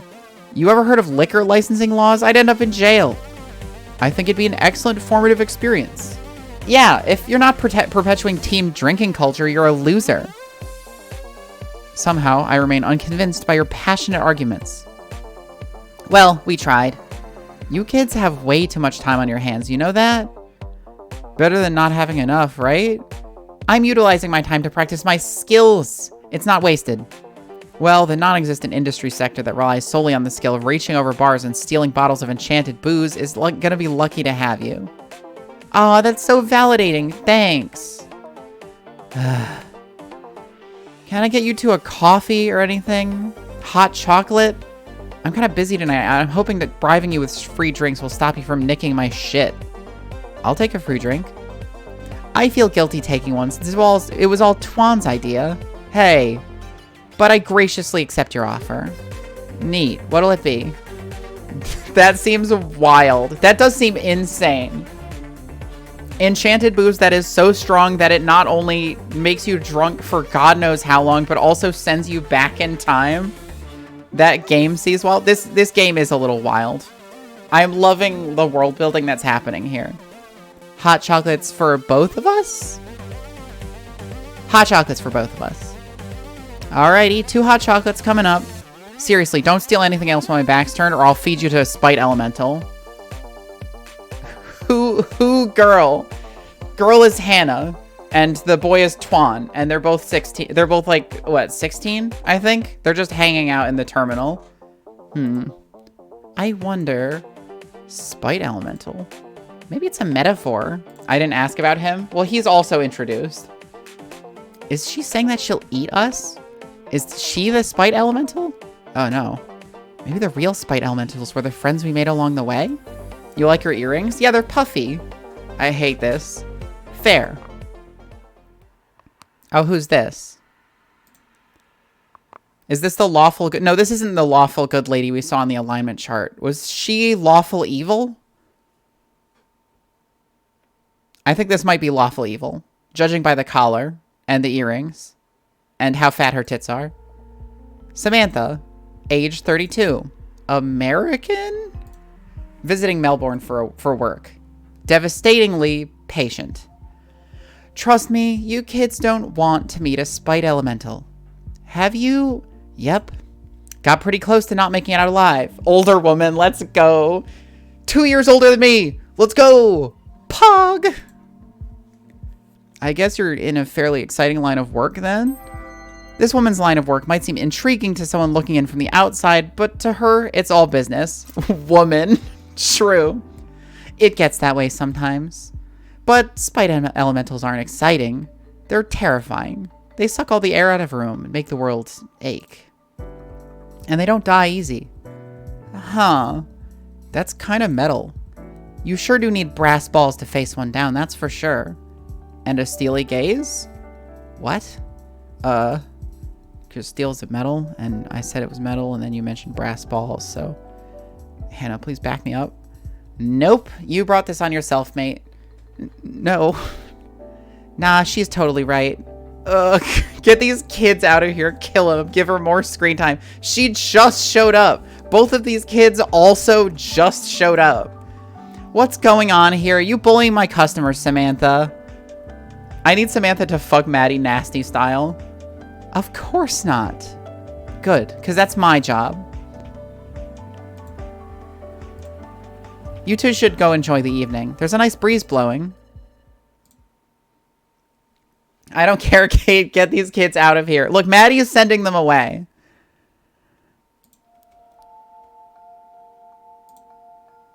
You remembered my name. That's sweet. Sweet isn't a word that people often use to describe Maddie. That's kind of a remark that says more about the person who's talking than the person they're talking about. She sent them to hell. Oh my god, no. Of course I did. You're interesting. Doesn't that describe everyone who walks through your doors, though? Absolutely not. Especially not in the way that you are. Some people would take offense to that. Your boss might be very different to mine. Well, my old boss, I guess. I'm my own boss now, actually. Maddie thinks she can make it all on her own. She just might turn out to be right. Apologies, your approach to hospitality work is very different from what I'm used to, is what I'm trying to say. Figures. Where'd you work? Just some dive bar overseas? Wretched hive of scum and villainy. The owner would never shut up about treating every client like royalty.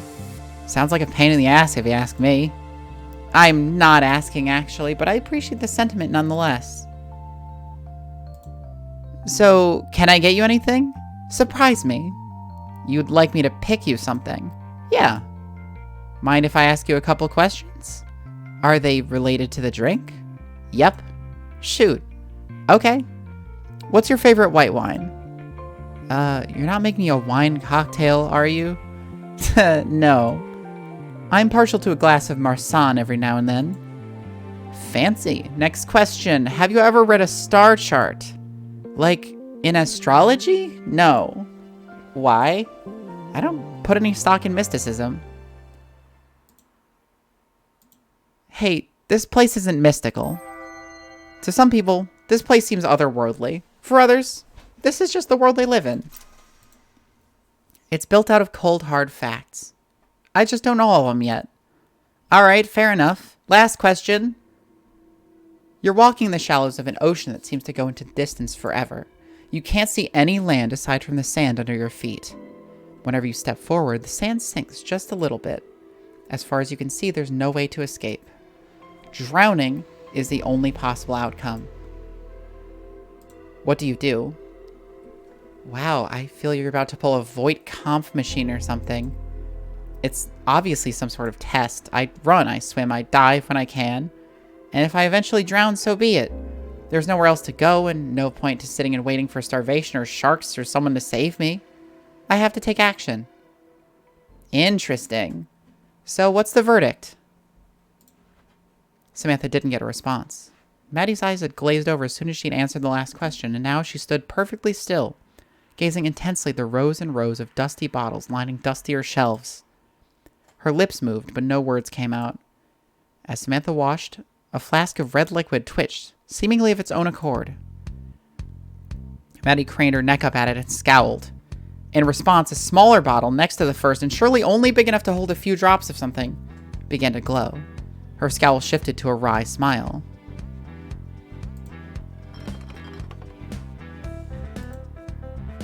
Please, you don't need to open anything new on my account. Magic!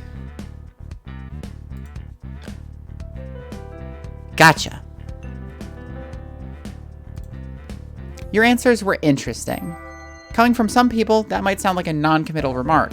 But coming out of Maddie, it might be the most effusive praise you can ever get. Effusive. So were your questions. I'm still having a little trouble figuring out how they relate to each other, though. Is that important?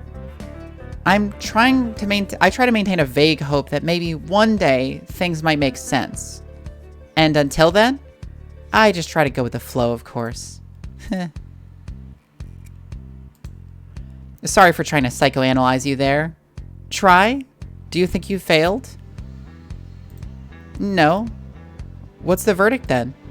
Well, for one, you tend to accept things as you see them. You don't try to interpret things based off of unrelated frameworks or thought patterns. That said, you do try to make sense of the connections between things when you can. Maddie's pretty sure she has all the pieces. She's found that putting all of the pieces together requires a bit more effort. But it's no big deal to you if you don't. You just mark it to an unknown variable and move on. And that reads to me as an intensely pragmatic approach. Would you agree? I suppose. You're the sort of who doesn't buy drinks to enjoy them. You buy them as camouflage to hide your face behind, to project a veneer of being untouchable while you watch. If you're experienced with pretending to be something you're not in order to blend in, you might develop a talent for recognizing when others are trying to do the same. Watch what? Everything, I suppose. You take everything in the same way I do. So you're saying I'm attentive, but that I don't worry about instantly understanding how things are interconnected, because you're confident that eventually you'll understand it anyway. How do you figure that? You've been watching my hands the whole time. Is that weird? To watch an attractive bartender mixing a very fancy-looking cocktail? To appreciate a craft? No, but given how interested you are in what my hands were doing, I'd wager you've got some experience in my field. Bink. So are you really bad at picking up on when you're being flirted with, or... It's fine, sweetie. In fact, it's pretty cute. I meant in alchemy. The field of alchemy? Uh-huh. I'm sure you're very accomplished in alchemy. Just take the drink. Trade offer, you give me food and coffee. Shit, that is really good. Yeah? Too good to ignore, yeah. I give you nothing. How about some dollars? That is usually how that works. It's smoky, but bittersweet, and it's a contrast with the bitters that really makes you appreciate the sweetness. Or is it the other way around? Almost makes me feel like I'm reaching the end of something. Like I've got a lump in my throat from saying goodbye, but I can't quite tap into that feeling. Like, what did you even put in this? Mezcal, artichoke bitters, gold heart bitters, and a slice of gorilla lime. Gorilla lime? That can't be a real thing. It's just hard to acquire. I called that because if you bite into one, it feels like you got punched by a gorilla. Physically? No, emotionally. Ah, makes sense. I am not a wizard. Prove it. Ugh. That guy, the boss you mentioned? Yeah. He good to you? I'm sorry? Does he treat you well? Yeah. Exposure bugs. To a fault, actually, for past the point where it's rational for him to still be nice to me. No one's ever excused old Shay of being rational. that doesn't stop him from trying to be the voice of reason. Good. Actually, I'm sorry, that reminds me I have to dash. Got some setup work for a project to finish before the sun comes up. Maddie rarely engages in careless shenanigans, so when she's up to something, you'd best be on your guard. But without you here, who will enable my latent alcoholism? You can just reach over the bar and grab a gin. Tonic's in the bar fridge. Will do.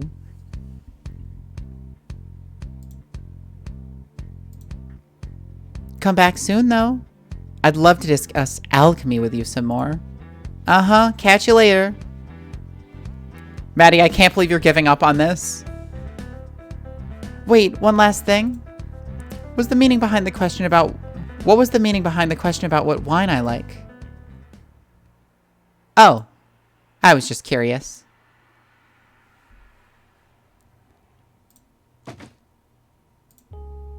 That's the last one, I reckon.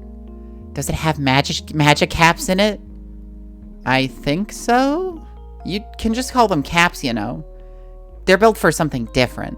I refuse to use non-specific language. Uh-huh. Yeah, they're in here. Okay, what about the thing? You'd have to be a little more... Oh, you know. The thing. Sparky thing. Ashley likes having friends who can understand her even when she fails to be specific. Electric. Sweetie, how long have you been awake? It's better if you don't know, I think. You mean the voltage regulator? That's the one. Good job. It's in one of the other boxes. I didn't think we needed another one, though. Are you kidding? The last one literally melted.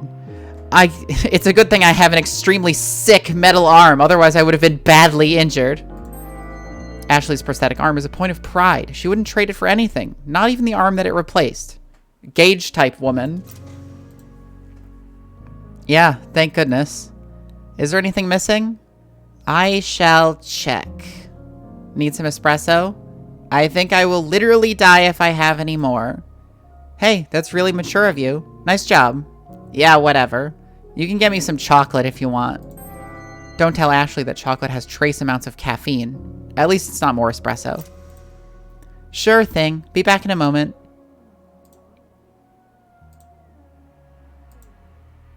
Oh, hey dude, where you been? Hey, just chilling. Not much to do when you're waiting to die. Hey. Come on, Cooper. I know you're hiding down there somewhere. That's Lovelace. Thank you. Oh, is it hydrate and posture tech time? Let me unshrimp, and then I will drink some water. Hospital. What was that post? It was like, oh, cold brew coffee on an empty stomach. How I love you. Hospital.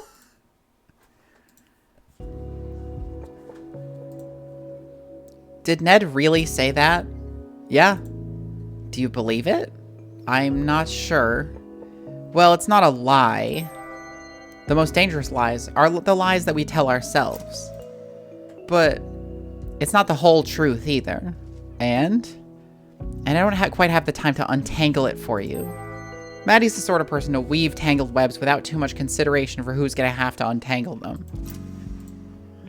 I've got a hungry teenager downstairs and a summoning ritual to complete.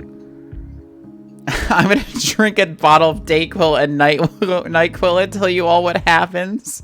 Hoptal. She's part of this too? Don't take that judgy tone with me. Hey, far be it for me to moralize at you. Getting a lot of that these days, mate. I'm just trying to keep everyone happy. Tough gig. I'll say. Alright, now you can solder these 2 wires. No, not those ones! Bloody hell. Who programmed you? Bet she's a jerk. It's me, the spite elemental. Incredibly intelligent, but a very bad programmer. Ashley has learned how to program exactly the minimum amount she needs to, and not 1 iota more. I mean, that's generally how you want to program, I feel like. Over-programming is worse. You're talking about yourself, right? Weh! Wow, she really did not have a lot of strength behind that knife throw. The other one embedded itself in a wall. Wow. You're really out of it, huh? Where'd you even pull this from? Leg holster. You aren't wearing a leg holster. Arm holster. Your prosthetic? It holds 6 million knives. Don't question me on this. I'm the expert here. Mm-hmm. Hey, need a hand? Dude, you should check yourself before you fucking wreck yourself. No, that's not what I meant. Oh. Yeah, I guess you can help. Before I ask what you need, what are you even doing? Maddie mentioned a summoning circle? Something like that. You ever wanted to live forever? I'd trade for just having a second chance, honestly. Well, grab me that box, please. You can't just leave that hanging like that. Watch me. And while you watch me leave you hanging, you can get the box. Thank you. Yeah, so, this is really heavy. What's even in here? A couple 100 meters of heavy gauge copper cable. In a basement full of magical items, the copper wire might be the thing most in danger of being stolen. It's easier to flip, at least. True. A bunch of capacitors I'm gonna wire together soon, and some various bits and bobs. That would definitely explain the weight. Copper cable is heavy as balls. Oh, there's also a bunch of clamps. So what do you need? Validation, chocolate, coffee, a school system that doesn't punish me for having weird and niche interests. I meant more, communism. Ashley is a real party girl. Capitalized. I don't think I can get you communism, sorry. And isn't Maddie already getting you chocolate? You're a terrible comrade, Kishan. If I wasn't close to hitting the LD50 of caffeine, I'd ask you for some coffee. So all you can do right now is give me that sweet validation. I learned what LD50 was a little bit ago. LD50 is the tested amount of intake of a substance at which 50% of people would die from consuming that much. Okay, you're real thumbs up. Good human. I don't know what sort of validation you want here.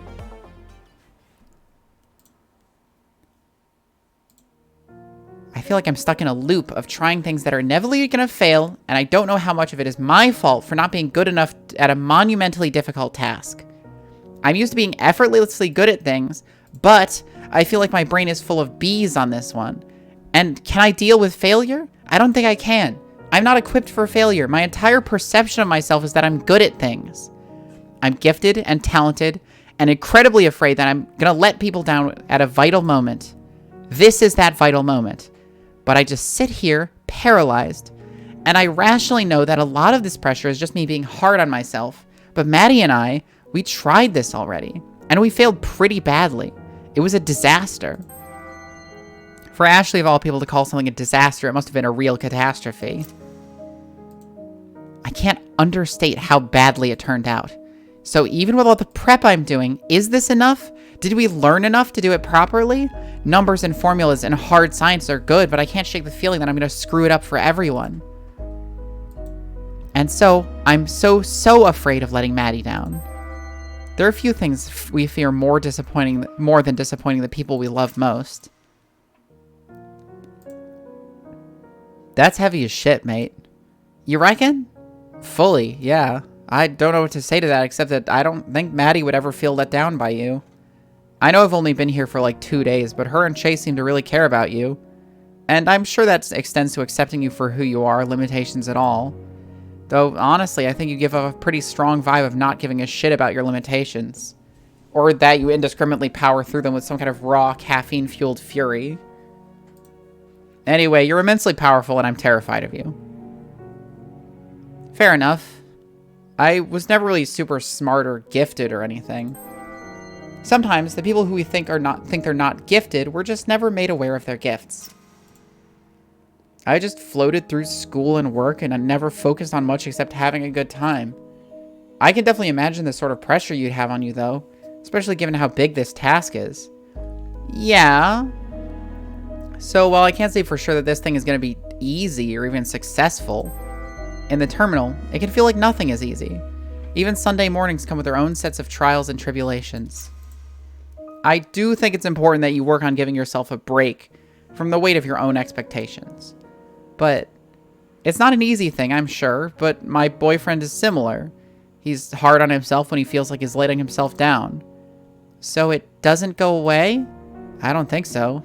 I think it just gets easier to deal with as you learn to be more empathetic to yourself. Self-forgiveness and all that. It's often hardest to forgive someone when you're aware of all their flaws. It definitely took him a good few years to even begin to be able to deal with this self-imposed shame. I guess I can try that. My mouth's starting to get dry. I have to have some water so I can keep speaking fluently.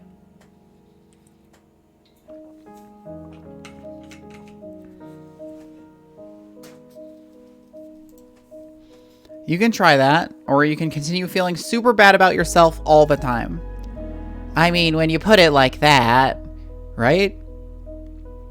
I hate how rational you sound. I know, I'm disgusted at myself. Sup, nerds? What's going on in this thread? What? You're suddenly in a good mood. I maybe ate some of your chocolate. Maybe Maddie ate some chocolate. Maybe grass is green. Oh, I swear to God, if there isn't any left. Ashley's milk chocolate. Yes, we've been over this before. You'll comprehensively murderize me. You'd hate it if someone failed to be comprehensive when they were in about murderizing you. I've seen some incomplete murderizing attempts, and they ain't pretty. Don't worry, I only ate a little bit. Excellent! Is this enchanted chocolate or just normal chocolate? What about unenchanted dark chocolate? Where does that fall on the spectrum? Fall on the normal, abnormal chocolate spectrum? Does he deserve to know? I don't know. I kind of like the mystery. It's completely normal chocolate, isn't it? Maybe. Maybe not. Can I have some then? Come on, you owe me. For what? Helping you set up all this. Oh yeah, that's fair. One delicious square of chocolate. This is totally normal chocolate. Yeah. Did you expect it to not be that? Well, you implied. We never implied. You came up with that all on your own. Damn it. Alright, I'm bored. Later, dorks. Don't you run off on me, miss. That magic hat bank isn't even half done. I'll do it later. For now, I'm gonna take a nap under that table. If anyone disturbs me... Come on. You'll be happy? Confused. Ticklish. Extra hungry. I will... mention me in your diary? Maddie doesn't keep a diary. All those thoughts and memories just stay cooped up in her head. One day she's gonna run out of space or sanity. I will exact terrible revenge on the both of you later. Geez, that phrase definitely doesn't start with an M. Ugh, goodbye. And she rolls under the table. Nap time. Huh. I'm not being too hard on her, am I? You? Nah, she thinks you're great. Good. I could probably stand to give her a break, though. There are a few people who appreciate a break more than Ashley, especially when it's a break from Maddie. I mean, I'm expecting a lot from her right now. She does seem a little overloaded. Fuck. But she'd tell me if things were too much, right? I don't know.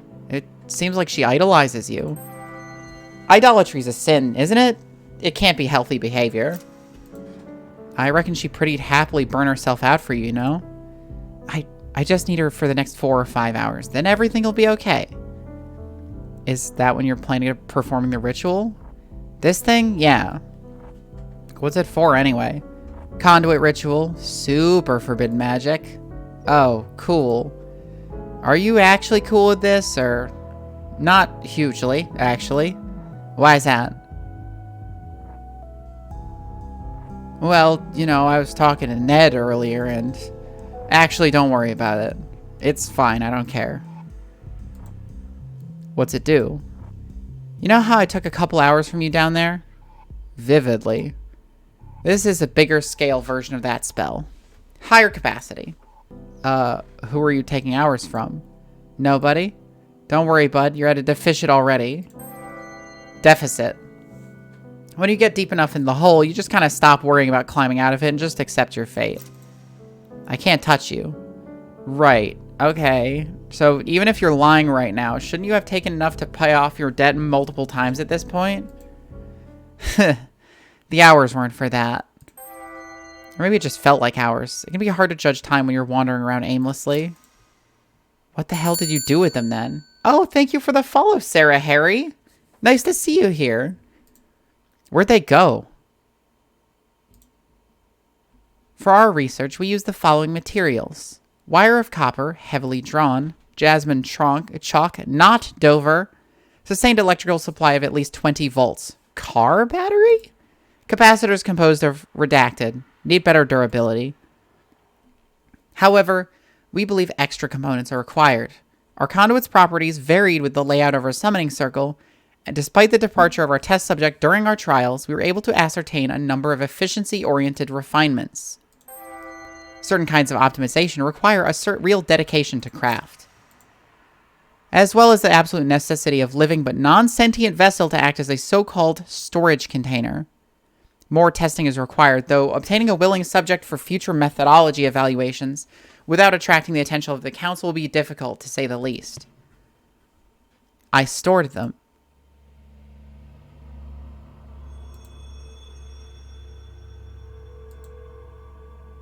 Is she storing hours in the tree? All those hours are in this tree. Boom, there it is. Got it in one.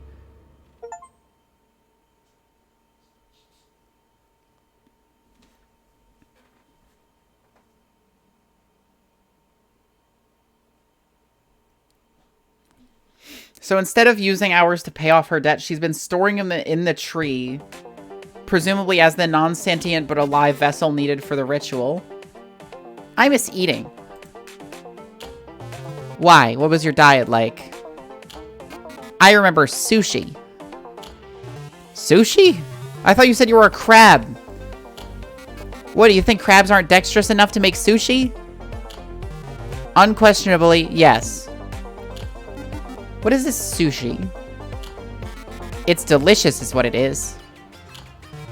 Rice and fish and seaweed. Humans eat it. And crabs.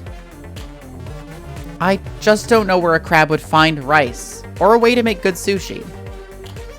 I also ate garbage. Yes, I also ate garbage on occasion. Unbelievable, you two. Unbelievable. Garbage is good for the soul. Garbage is garbage. It's in the name. What did you eat while you were alive then? Grass. Just normal grass. Cow moment. Boring. And tree roots sometimes. There are tree roots here, yes? Yeah, there are. Why don't you chomp on them? Well, I'm not hungry. We don't eat. Also, more importantly, they are powerfully magical. Maddie needs them. If we damage things that Maddie needs, then Ashley would be disappointed in us. A suboptimal state of affairs. I can feel the power in them too. However, I do not feel compelled to chomp on them. What a strange thought. Love to chomp. Chomp sushi, chomp sandwiches, chomp garbage. You're so weird. I don't think they were a crab. I think they were some kind of... like a seagull or something? Maybe a raccoon? I don't know what eats grass and tree roots. Maybe a deer? I think.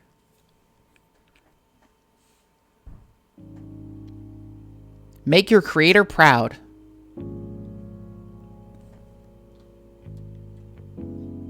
You can now speak to Samantha to experience the side story Devil's Den. Okay, so there's just side stories to go through. Oh, we got a few of them here.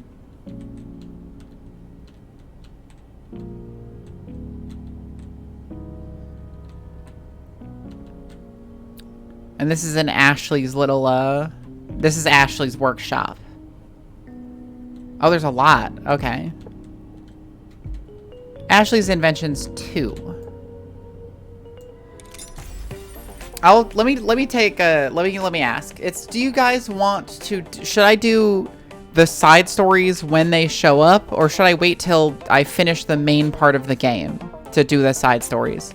Because they just concern the side characters that we met, like Samantha, aka the boobed woman, and Twan and Hannah, who are the teenagers. Ashley's original ideas do not steal. Floor sweeper. My last experiment with kitchen assistant V1 was a big success if you measure success in how quickly it was able to pulverize things generally. The throwing objects at ceiling technique does not work for pulverizing carrots or celery for salads, but it is very good at pulverizing halogen lamp bulbs. This made me think about how much better it would be if the floor were self-cleaning. Ashley's can sweep up a bit, but usually all they do is move dust around, and it's hard to get them to actually collect debris and put them into the trash. If the entire floor were covered in air jets, any small bits of debris that got dropped on the floor would quickly get whisked away towards the corner, where a vacuum or something would suck them up into a disposable chute. Having a bunch of air jets would require a lot of power to run, but air isn't the only fluid that could be used to carry dirt and dust and broken shards of halogen lamp bulbs. Water could also probably do the trick. The issue would be water would also damage the floor. Ripping up the wooden floorboards and pouring concrete would solve that problem, and we could mold the concrete in a way that the shape directed the water towards a drain in the floor. That would mean no more need to sweep.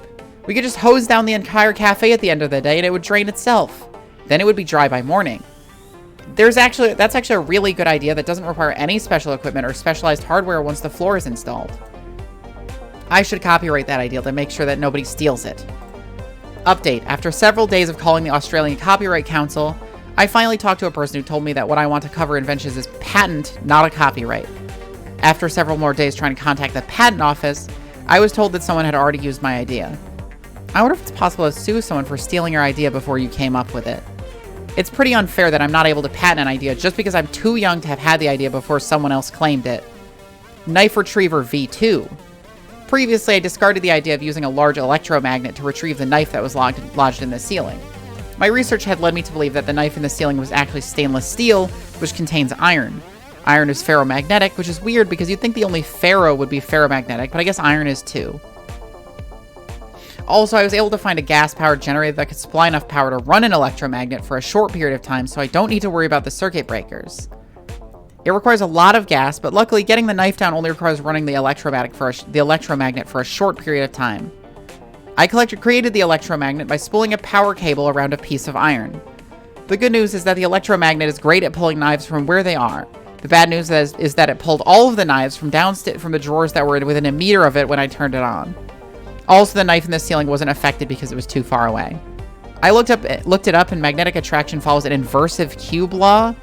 I'm not sure what the opposite of a cube is. Maybe it's a sphere. But the more I think about it, the more it makes sense that objects further away aren't pulled as strongly by a magnet. The Beseecher 5000. After my lack of success with the Knife Retriever V2, I asked Che for help and he lifted me up so I was able to pull the knife from the ceiling. He asked how long it had been up there and I said not long, and he said more than a day? And I said, oh, it wasn't up for a day, which is technically true. I'm glad that asking Che for help succeeded, but I think in the future there needs to be a way to automate this process of asking Che for help. I think I need to create a robot with speech capabilities that is capable of asking for favors. Then I could have the robot ask for favors on my behalf. I think this is a good idea, because usually when you ask someone for a favor, then you owe them a favor afterwards. But if it were the robot asking for a favor, then the robot would owe the favor, not you. Then the person would ask the robot to do them a favor, and the robot would say, sorry, I'm only capable of talking to people, not doing tasks. Then if the person asked the robot to ask you for a favor, the robot would say, I'm sorry, my battery is running low, and then it would self-destruct. It would be expensive to build a new robot every time you had to ask another favor, but it would be better than having to owe someone a bunch of favors after they helped you. Possibly. I really doubt it, though. What do we got? Something down under. Come on, I want to show you something. For a moment, Twan thought of grabbing Hannah by the hand to lead her, but he couldn't bring himself to do it. Something about the idea of holding her hand seemed simultaneously too childish and too intimate for him to try this early in the night. Oh, where are you taking me? Said Hannah. Someplace cool, said Twan. He located the ladder leading down from the lower level and guided to it and gestured to it. After you. And now you're asking me to be the one first to jump into the gaping maw of whatever monsters might be lurking down there? Hannah shook her head ruefully. Where have all the gentlemen gone? Tuan smirked.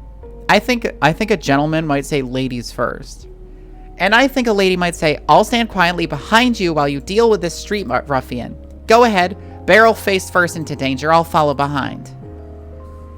Well, said Tuan, technically I'm going feet first. You know, going down, verticality and all that. My head is actually the last part of me that will be arriving at the lower level. Are we going to stand here bantering, or are you going to show me whatever's down there? Said Hannah.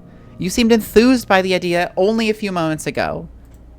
I guess I got distracted by your cattiness. Hannah got on the ladder on top of Tuan. Don't look up. Trust me, you won't get the show you're expecting if you do. Fine. Tuan descended the ladder, keeping his gaze decidedly horizontal. I don't know why you wouldn't look down. After arriving on the level below, he studied his feet until Hannah landed beside him. Hannah joined him in studying his feet. Oh, please, don't tell me you're one of those freaks who's obsessed with his sneakers. Nah, said Tuan, just the kind who finds the sight of his own shoelaces a safe distraction from whatever he's trying to avoid looking at. Oh, good, said Hannah. Did you hear about that brawl in Darwin? No, said Tuan. Well, it was actually Darwin, California. You know, these international news sites always try to sucker me into reading stories about what's happening in America. Anyway, nobody was hospitalized, but several kids walked away from the store with black eyes to show their friends. I can understand that collectibles are a big deal, but come on, we live in a society. And I'm gonna drink water. Nice. Oh, water, the drink of all time. I don't think I'll ever understand sneakerheads. Wait, that's actually a thing? Said Tuan. Yeah, said Hannah. You didn't know about it? It's really big with hip youngsters. I guess I don't pay very close attention to the behavior of hip youngsters. Well, that was evident from the moment I laid eyes on you, said Hannah. But you seem adventurous enough. Maybe one day you'll encounter one of them. On that note, what are we here to see? Tuan led Hannah to one of the portholes in the room they were in. Look at this. Whoa, that is indeed a porthole. No, I mean what's on the other side. Yup, said Hannah. That certainly is water on the other side of that porthole. Hold on, said Tuan. There's supposed to be a... He trailed off. A what? I don't want to spoil the surprise, said Tuan. Well, you have effectively replaced my awe and wonder at seeing the sea through a porthole in the basement of a Melbourne cafe with the feeling of disappointment that I'm not seeing whatever it is I'm supposed to be seeing. Tuan checked several of the other portholes. This is weird. It's usually... The sound of something landing behind them caused Tuan and Hannah to spin around to face the ladder they just climbed down. A girl with twin tails stood up from a crouching stance and dusted herself off. Did you just jump down? Said Tuan. Yep, said the girl. It's only 10 meters. And to think that we wasted our time climbing down that ladder like schmucks, said Hannah. So, Tuan stood, gawking at the girl for a few moments. Sorry, I don't remember your name. I'm Ashley, said the girl. I guess turnabout is fair play because I don't remember your name either. It's Tuan. And I'm Hannah. You two know each other? Hannah said to Tuan as she pointed at Ashley. Yes, said Tuan. We know each other so well we greet each other by asking each other what our names are. That's a great greeting ritual, said Hannah. We should try to popularize it. You know, normalize introducing yourself by name even to people you met before. I bet it would save some people from a lot of awkwardness. Not everyone is good with names, you know. That's a great idea, said Ashley. I'm going to start doing that. Hannah shot a glance at Tuan, and he grinned. So, what are you doing down here? Said Hannah. Here to kick us out? Is this a no-patron zone? No, it's not a problem, said the girl. But I was eavesdropping. Tuan's eyes widened, and he looked at Hannah, but Hannah seemed to be more amused than upset at Ashley's appearance.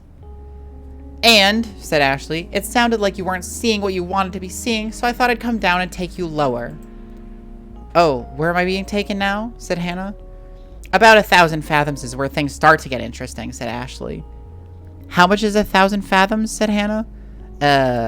Ashley paused. It's about 1,800 meters, said Tuan. Sounds like a lot of climbing, said Hannah. Guess I should have brought better ladder climbing shoes. That sounds like the lament of a non-sneakerhead, said Tuan. Oh, no need to climb, said Ashley. Just hang on a sec. Ashley walked up to a panel with several mechanical levers, and after several moments, the water outside it, the porthole began changing hue. What was that? Said Hannah. Swordfish, said Ashley. Actually, I'm pretty sure it was a sailfish, said Tuan. I'm pretty sure you made that up, said Hannah. No, really, said Tuan. They're a marlin. They have a long bill like a swordfish, but they also have a broad, erect dorsal fin. If you had left erect out of that sentence, I might have believed you, said Hannah. No, he's probably right, said Ashley. I've seen him down here with marine biology books. He's a huge nerd, so I definitely trust his word over mine. Well, I'm glad that's settled, said Hannah. The part about you being a nerd, I mean. I think the sailfish with an erect dorsal fin still sounds kind of like sketchy. Sounds kind of sketchy to me. Eventually, the room stopped descending, and Hannah looked outside the porthole. Now I see what you're excited about. There's a lot of stuff going on down here. Hey, nerd boy, what's this one called? Tuan tried to follow Hannah's pointing finger. Which one are you pointing at? That shark-looking thing. It looks like it's big as a whale. Oh, said Tuan. That's a whale shark. See, said Hannah. I knew you were just making up names. No, that one's right, said Ashley. That's one of the few ones I know because it's so easy to remember. It's a cross between a whale and a shark. Whale shark. So, said Hannah. This is the level of the ocean where interspecies romance happens. There isn't actually any whale DNA in a whale shark, said Tuan. It just has that name because of its size. It's the largest known species of fish. Hannah shook her head. First, it's a whale shark, then it's just a shark, and now it's a fish. Tuan, the thing you need to know about making stuff up is you need to stick to one version of the story. Sharks are fish, said Tuan. You didn't know that? They have gills. I'm kind of surprised you didn't know. I don't think you're the one who should be surprised by any of this, said Hannah. Everything you've shown me down here is thoroughly weird. Me not knowing that sharks are fish? That seems normal to me. Hey, Ashley, did you know that sharks are fish? Nope, said Ashley. This is my first time hearing it, too. Must be another made-up Tuan fact about marine biology, said Hannah. Tuan shrugged his shoulders. I guess so. The truth is that I'm just really creative and good at making up so-called facts. The part about me being a nerd who spends all his time studying marine biology must be a lie. No, I still believe that part, said Hannah. Me too, said Ashley. The trio stood for a few moments, wavering between looking out the porthole and looking at each other. The awkwardness hit just a few seconds before Ashley spoke up. Anyway, I figured this is where you wanted to hang out, so here you go, 2,000 fathoms. Give me a holler if you want to go deeper. Ashley walked to the ladder and disappeared through the hole in the ceiling. That's a lot of fathoms. That's like a fuckload of fathoms.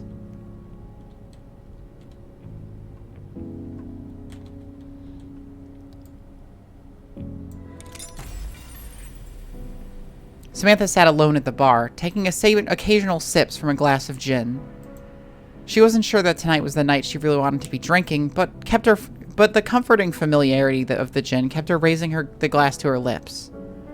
The drink didn't set well in her stomach, but each sip left her feeling warm, and with each sip the knot in her stomach seemed to be less and less noticeable. And so she kept drinking. The green bottle had become something of a friend over the years, and with it she shared the kind of friendship born not out of any sort of affection, so much as one of familiarity and convenience. Drinking the Tanqueray neat took her back to the first apartment she'd lived in after moving from her hometown in New Mexico to the parts of Melbourne that bordered the docks. The same apartment where she discovered that liquor was vastly cheaper when bought by the bottle than when bought by the glass in the setting of a bar, and where she'd learned that the cinnamon and coriander gave the gin extra flavor without the need for mixers. The Tanqueray was her coming-of-age drink, and consequently, she enjoyed a private relationship with it. Most of the alcohol she'd consumed in the past year had been on the job, but gin was something that she'd kept hidden away at home, for the private moments when it was only her, a green bottle, and an overwhelming sense of dread. Samantha emptied the glass and for a moment continued to hold the empty glass up to her mouth, looking down her nose at the bottom of the glass, as if asking God for a sign that this was the time to stop drinking. She had no intention of stopping, but she figured it was worth giving the everlasting a chance to interdict if she was transgressing by drinking so heavily. No divine intervention came to stop her from raising her hand to signal Maddie for another drink. There was a small throbbing inside her ears that seemed to think it was a bad idea, but she was sure that there was a result of hearing damage and not the voice of God ringing in her ears. She was fairly sure that she didn't believe in God, but something about her Catholic upbringing kept her occasionally checking in just to confirm that her suspicions were that there wasn't anything upstairs judging her on her hedonism. Still, if there was any time or place to question her lack of belief in God, a cafe that seemed to exist in the borderland between life and death seemed a good place as any to do it. Her mother had told her that it was only by the grace of God that she walked the earth, and if it wasn't a force of God that kept this cafe's doors open, it was certainly something otherworldly.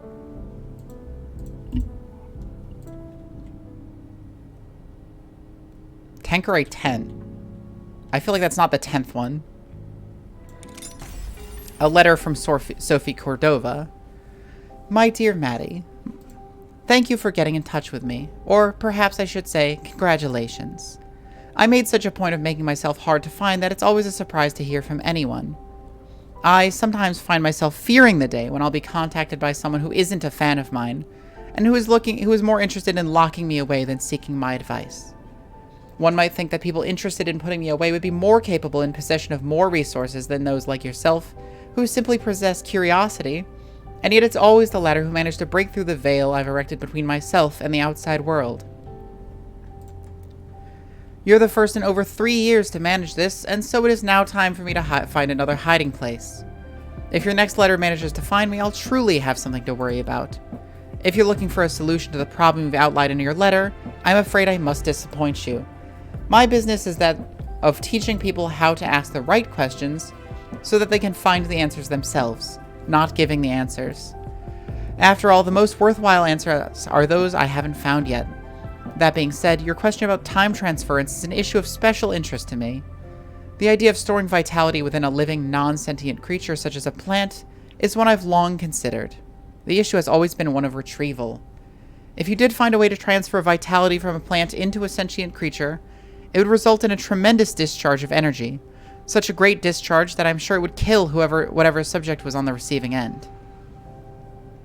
Absorbing life force from something doesn't seem like it would do you much good if it kills you in the process. Consequently, I've never experimented with this process myself. Even if I have earned a reputation for being a rule breaker, there are certain things that are simply off limits. Your idea of using non-living soul as the target for transference is an interesting one. No risk of killing the vitality recipient if it's already dead. Of course, that would require finding a way to infuse a non-living soul with vitality in the first place. And being that most reanimation techniques involve a significant discharge of energy, using the vitality transfer as the trigger would effectively be killing 2 birds with 1 stone. Of course, reanimation is far cry from necromancy, but if your only problem is one of living on borrowed time, well, you know better than I do how to resolve the particulars. I'm an alchemist, not a necromancer. If I can offer you one piece of advice, these kinds of vitality transfers are not something to be experimented with. Anytime time is borrowed or lent, you are making an alteration to a ledger that the powers that keep a very careful eye on. Even the smallest of disturbances is enough to attract their notice, and attracting their notice will put a quick end to any research you might be in the midst of. So if you're going to try vitality transference, don't experiment. Go straight for the end goal. If you're going to catch the attention of those whose attention you do not want, make sure that the endeavor is worthwhile. If you have a good reputation, it would be a shame to squander it on something so trivial as allowing a mouse a few extra seconds on this side of mortality. As they say, go big or go home. I appreciate you taking the time to write to me. You've given me new things to pontificate on, and perhaps one day you may see the results of that pontification in one of my future volumes. Of course, it should go without saying that you won't be able to reach me again, at least not in the same way you did before. I've been found, and that means I need to do a better job of covering my tracks. While I rationally hope I'll never find myself in a position where the fan's letter finds me, there was always a part of me that hopes that one of my readers will manage to track me down. Who knows? Perhaps the next letter I receive at my next residence will come from you. But I'm sure that you have better things to do with your time than to try to track me down. There is time to adopt the posture of a student and focus on learning, but it's obvious to me that you are someone who has spent plenty of time learning things and is now ready to do things. So do things, Maddie. Do big things. Do dangerous things. Do things that break the rules. Not all rules need to be broken, but if you're smart enough to find me, you're smart enough to know which rules are worth breaking. I'm grateful that it's always the reader mail that seems to find me, and never demands that appear before some kind of tribunal or committee. I used to think that this was a long string of extremely good luck on my part, but over time, I've come to realize that those who wish me gone lack the insight of the people who earnestly read my work, readers such as yourself, who are only ones who truly know me well enough to understand how I think and where I would hide. Bravo, Maddie. You've demonstrated your ability to think like me. Now, you must learn to think like yourself. Yours truly, Sophie Cordova. Thank you, Sophie. I'm going to close the window because my peats are getting cold now. 1 second. I will return.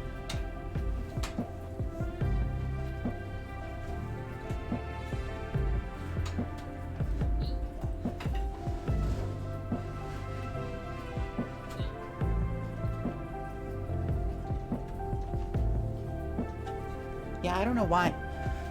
It just felt hot as balls up here for some reason. But that's as simple as opening the window in the winter for a little while.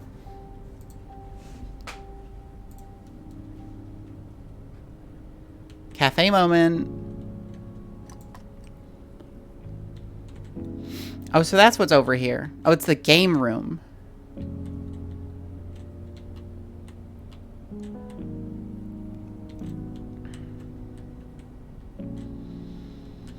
So that's one side story.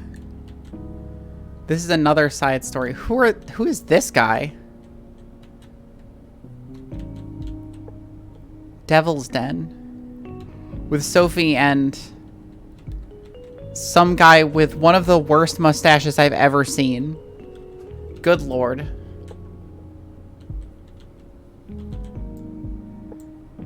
Why is Maddie half the time so fucking happy? Like, deliriously happy to continue. And the rest of the time, she's like, okay, yeah, let's continue.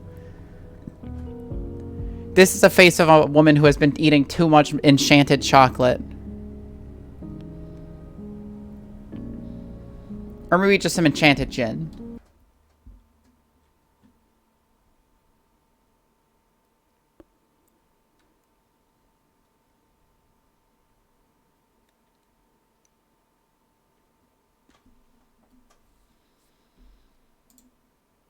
Day 2, 10 p.m. The terminal.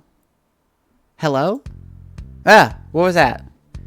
I said, can I get 2 lattes? Yeah, sure thing. You want these takeaway or not? For here, please? Go take a seat. I'll bring it over. Oop. Ah, crap. You right, mate? Yeah, all good. I should really get Ashley to do this. Sorry, what? Nothing. Just talking to myself. Alright. Ugh. Where's the broom? Ashley! Where's the broom? Ashley? I need a hand. Come to help me.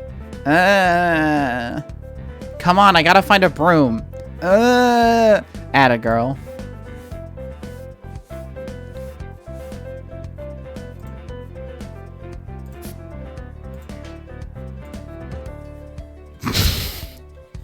Promptly dead once more. Hey, are any of your friends around? Probably. Ugh. When did you teach them to do that? I didn't. That one's just weird. Uh-huh. How you doing, kiddo? Sleep deprivation's kicking in. Sometimes I feel like no one ever sleeps in this cafe. Except Kishan. He has slept a while he's been here, hasn't he? It's because you keep getting him drunk. What? I haven't done that once. Not you. You. I mean, you. So, not me at all, but Maddie and Ned. Gotcha. Those brigands. You're telling me. How's Maddie doing? Well...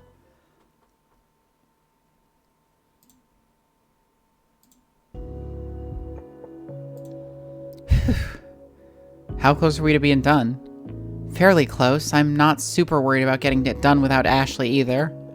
Rad. Anyway, what were you saying? Oh, just that I think I understand everything now. And that's all. Well, I appreciate your restraint and not generously supplying with me your moral take on it. Don't worry, I don't want to be that guy. Dang, I'm actually gonna miss you once you're gone. Wow, are those some honest feelings coming from you?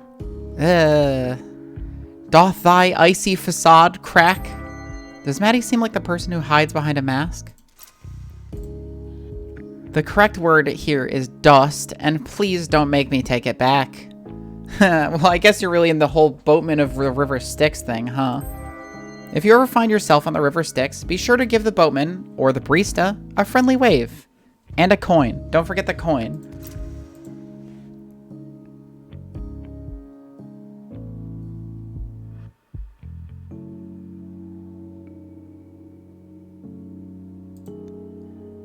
Is that what you think I am? Kind of, yeah. Interesting. Do you not feel that way? I don't know if the metaphor is that accurate, but I can see why you draw parallels, but this place serves more as, an entrance? You don't have to come here on your way to the next place, but it's on the route for sure. Just a stopping point on the highway to hell. I'm sorry, we don't allow AC/DC references in here anymore. Maddie wouldn't admit it to anyone, but she once spent an entire day listening to Back in Black on repeat. I mean, we've all been there, I feel like. Back in Black is pretty solid. Well, I tried. We're less on a highway and more just an embouchure to the Empyrean. If you want to get real fancy with the wording, that is. An entrance to heaven? Very roughly speaking, yeah. But, hell, I haven't seen the other side, so I can't say that for sure. I'm fairly certain there's something there which, I don't know. I can take comfort in that, I guess. Oh, and speaking of comfort, how you feeling? Like every particle in my body is slowly moving away from every other particle in my body. That was rather eloquent. Expressing your feelings eloquently doesn't make them more valid, but it can make them easier for other people to understand. What's the use is feeling pain if you can't find a fun way to describe it? Day 2, 11 p.m., the terminal. My head frickin' hurts. It sucks and stuff. I keep telling you the painkillers will take effect in a few minutes. I'm not gonna stop yelling about it until they do. You know, some philosophers believe the experiencing pain is one of the best ways to make sure you know you're alive. Trey's met some of these guys. He swears it. He just had too much time to forget their names. That sounds fake.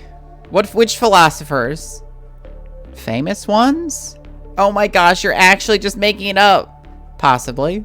You could have sold it better. Say that some famous singer said it instead. Cross that generational gap. You gotta appeal to the kids. I feel like every time I do that, I end up looking like one of those old guys who's afraid of wide-ranging societal shifts.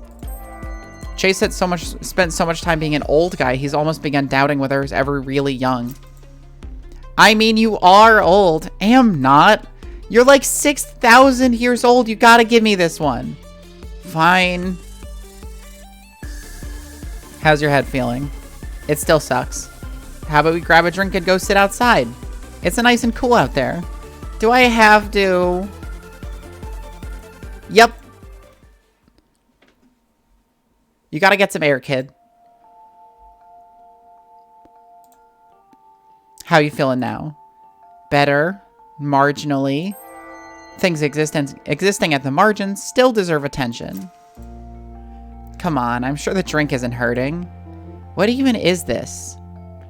I put 6 sugars in it? Ah, you know me so well. So, how are things at home? What's that translate to in old people language? Things are normal, I guess. Mom's nearly done with her PhD. That sounds good. It is, probably. But she's pretty busy, so that means we're stuck eating microwave dinners at night. Ashley's parents have forbidden her from tinkering with the microwave after the magnetron incident. Ah, explains why you barely left this place since last week. I mean, I'd be here anyway. True. You did ask her, right? What, if I could be here? Yeah, I don't want to invoke her wrath, do I? She doesn't worry about me being here. You remember when she talked to Maddie about liquor licensing laws, right? Don't you love it when the government offers to sell your rights back to you after they've confiscated them? I was thinking of more of a lecture than a conversation. After all, Maddie wasn't doing anything wrong aside from letting you hang out around after hours. I'm still amazed that Maddie didn't just tell her that we're not technically subject to the regulations since we're not registered with anyone but the council. She made the right choice. That would have been an ugly argument. But anyway, she's fine with me being here. She's got my mobile number, and as long as I respond to her check-ins, she's not going to come and get me. I didn't even know that Ashley had parents. I thought she literally just lived here. Good. I wouldn't want to worry her.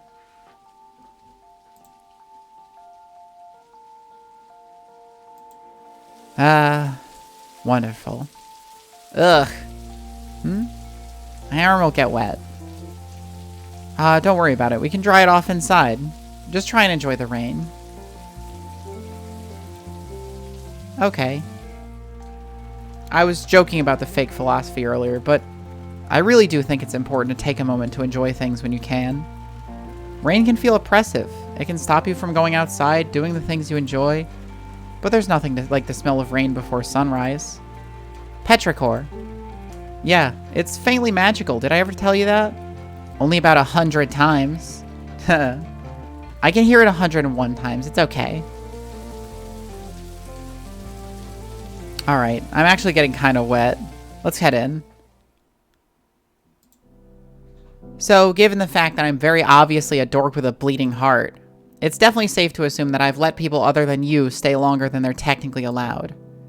You're so emotionally repressed that I never could have guessed. It's actually impressive.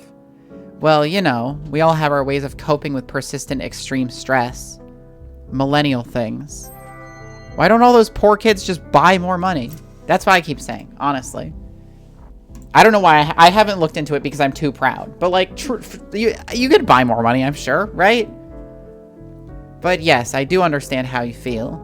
The separation, the difficulty keeping your thoughts together, the base level feeling that something's slightly askew, and the fact, not the feeling, that your time is up. I never loved facts. Me neither. Honestly, I think it feels like having a cold just without any of the physical symptoms. I guess that description works too. It's not quite as compelling as the one about your particles being repulsive, though. Oi, that's definitely not what I meant by that one. Isn't it? It's about time. Are we gonna get to the ritual? I can't believe I created these beautiful creatures and you turn them into dumbwaiters. Alas, such is life. They gotta pay rent somehow, considering how many cups they drop.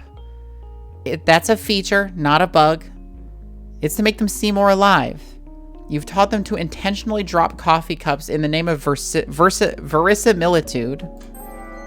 You'd hate for your little mechanical critters to be too good at their job. It would totally kill the vibe. Maybe? I'm gonna get Maddie to start ordering cheaper cups. See, I'm promoting efficiency in our procurement cycles. I hate whoever gave you that management book. I'm sensing some hostility. Do I need to talk to HR? Who's our human resources manager? I'm sure it's very good at its job, just not at bussing coffee. The little HR manager, yay. Talk to it about your woes. Well, as long as they're work woes. Ah, Maddie wants us downstairs. Oh, I suppose she's done setting up. I'm glad she was able to do it without me.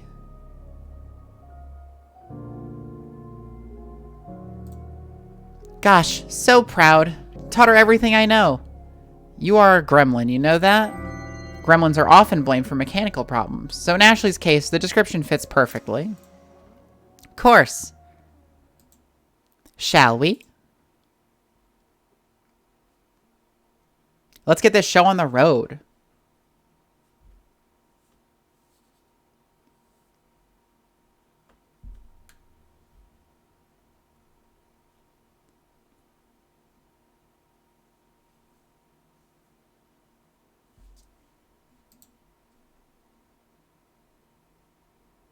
The zoom in.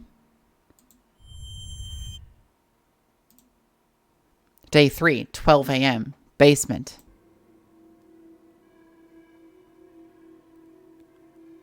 I like that Ned is hanging out. Why is Ned here? It's too bloody damp down here. I know we're underground, but I don't suppose there are any windows we could open? Is a ventilation duct in here somewhere? Maddie, mind opening it up? Get some fresh air circulating? Other end's blocked right now. There's a dumpster sitting on top of it. You'll have to grin and bear it. Can we hurry this up? We've done this before, old man. Some people think Che is wise beyond his years. The truth is, he just doesn't look his age. You know it takes a while to set up. I don't appreciate your tone. Sorry. At the very least, can we turn some lights on? With all the crap you got scattered around this place. Maddie has more important things to do than declutter the cafe. I'd like to at least know where I'm putting my feet. Ashley, would you mind?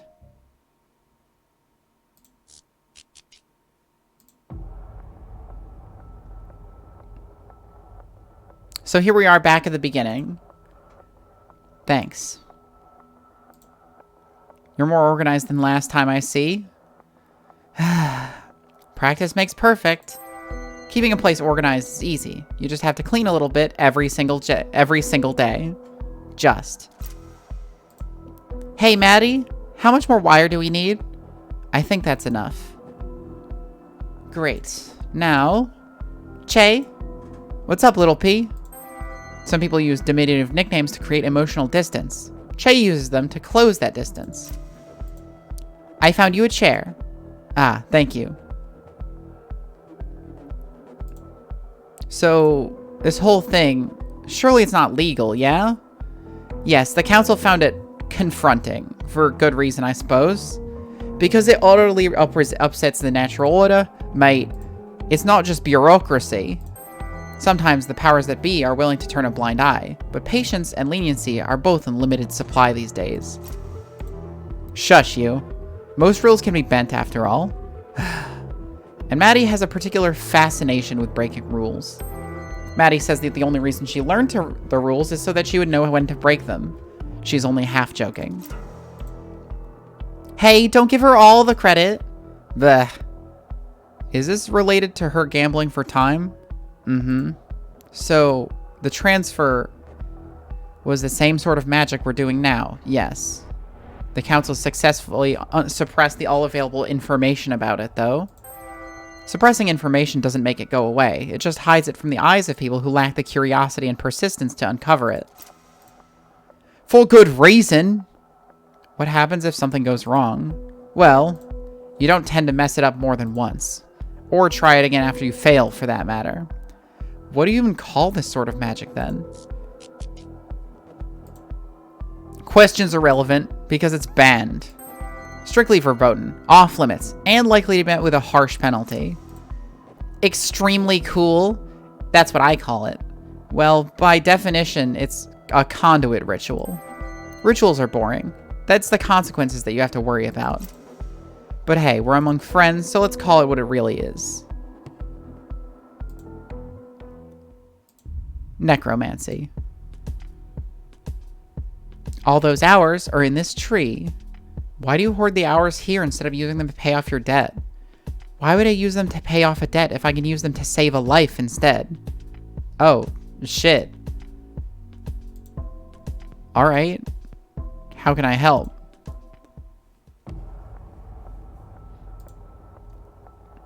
Will the subject please step forward?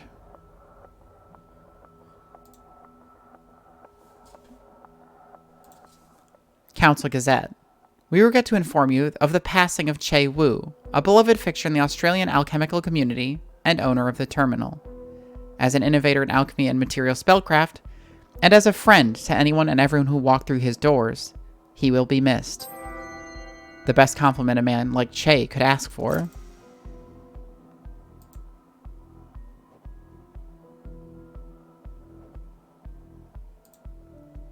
You ready to do this again? Sure. Try not to kill me this time. Cool. Ashley, let's do this. Ready when you are.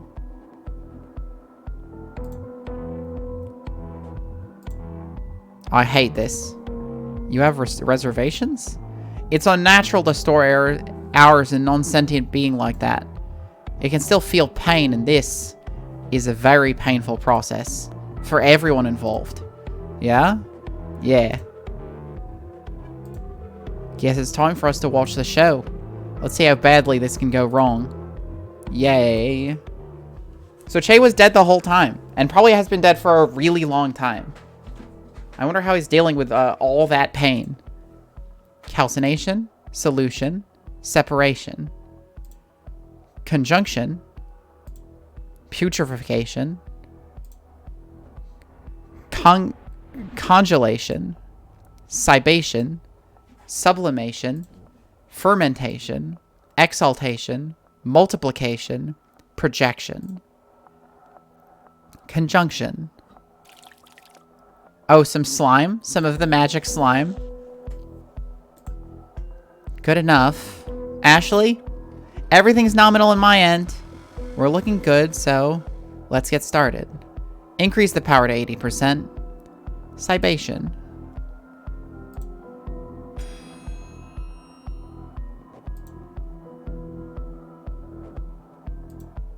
Holding steady. Cool. Next segment. Activating. How we doing? It's going fine. Conjunction's about halfway open. Just concentrate. Having some issues here. Hey, we need more power. Yeah, ramping it up. I don't know if this will melt our conduits, though. Oh, crap. Yep, our conduits are definitely melting. Ashley, language. Fuck! Bypass it. I can patch the wires, but I don't know what else I can do that now. On it. How close are we to finishing the cibation? We're about 90%. Oop. That's not great.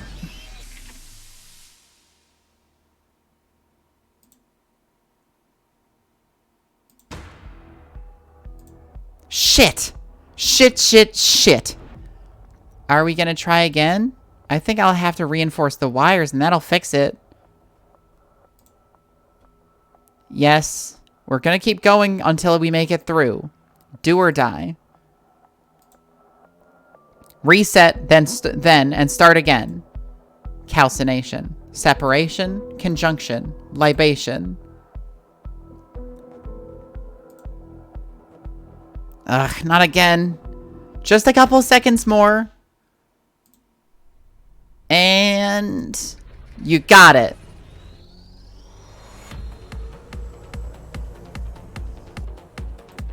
Yes. Beginning of sublimation. You got this, Maddie. What's next? We've opened a connection. Now all I've got to do is transfer the time. How you feeling, Che? I don't know. Che?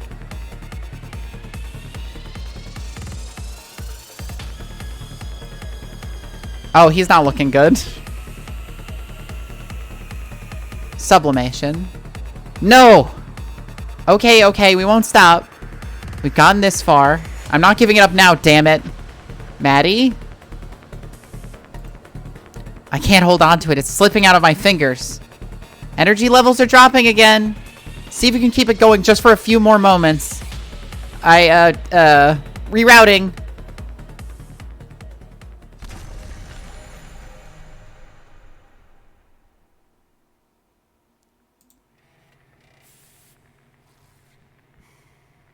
Well, Che doesn't look great.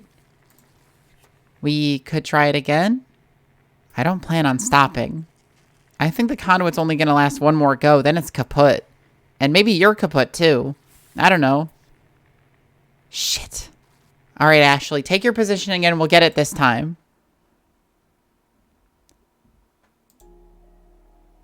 Stop. Just stop. No, I've nearly got it, I swear. You are not going to bring me back. No. I've humored this enough. You've done your best, but this task is beyond you. I need to move on, and it's time to make your peace with this and trying to pervert the natural course of things. You never asked me if I wanted to stay. You just made the choice for me and hurt yourself and everyone around you in the process. Let me leave.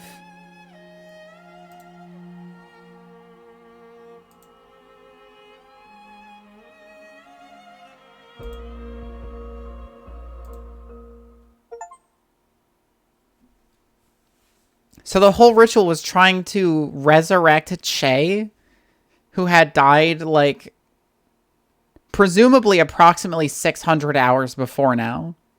Because I assume Che is the time sink that they keep feeding into. That's like what they're going over the fucking, what they're going into, what is it? What they're going into time debt for. Because every hour he's there is another hour in their time debt because he's a spirit. He was an ibis? Jacoby, you're a goddamn bin chicken is what you are. What? No way. Crabs don't eat sushi or garbage. You don't know that? Yeah, well, I know. You know what does eat sushi and garbage?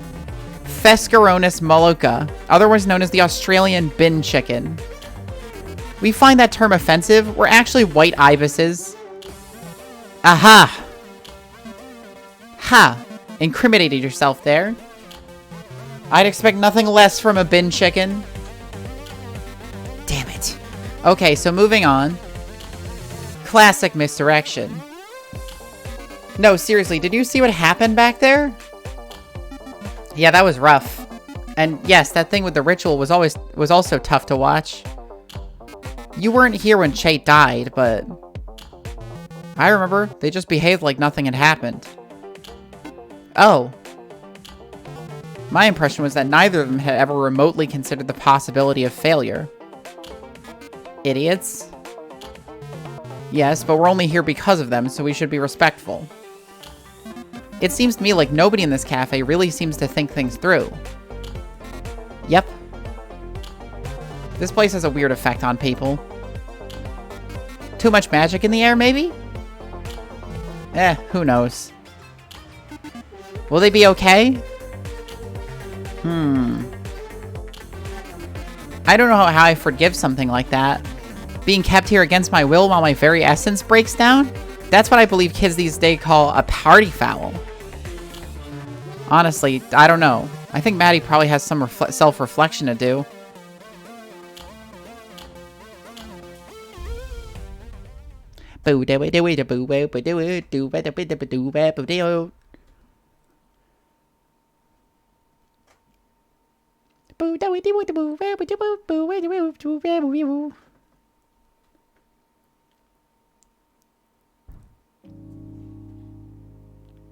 Pair of saps, aren't we?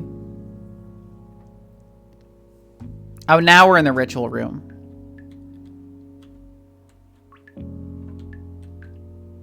Judgment 2. What else do we got? Sometimes I just sit.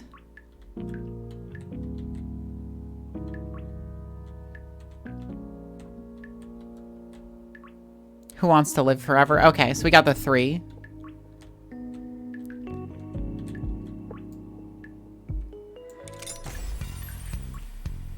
Ned leaned back with his back against the counter, resting both his elbows on the surface behind him. I'd appreciate it if you wouldn't lean on my counter, said Maddie. Your counter? Yes, it is my counter, said Maddie. So please don't lean on it. Ned laughed. People lean on this counter all the time.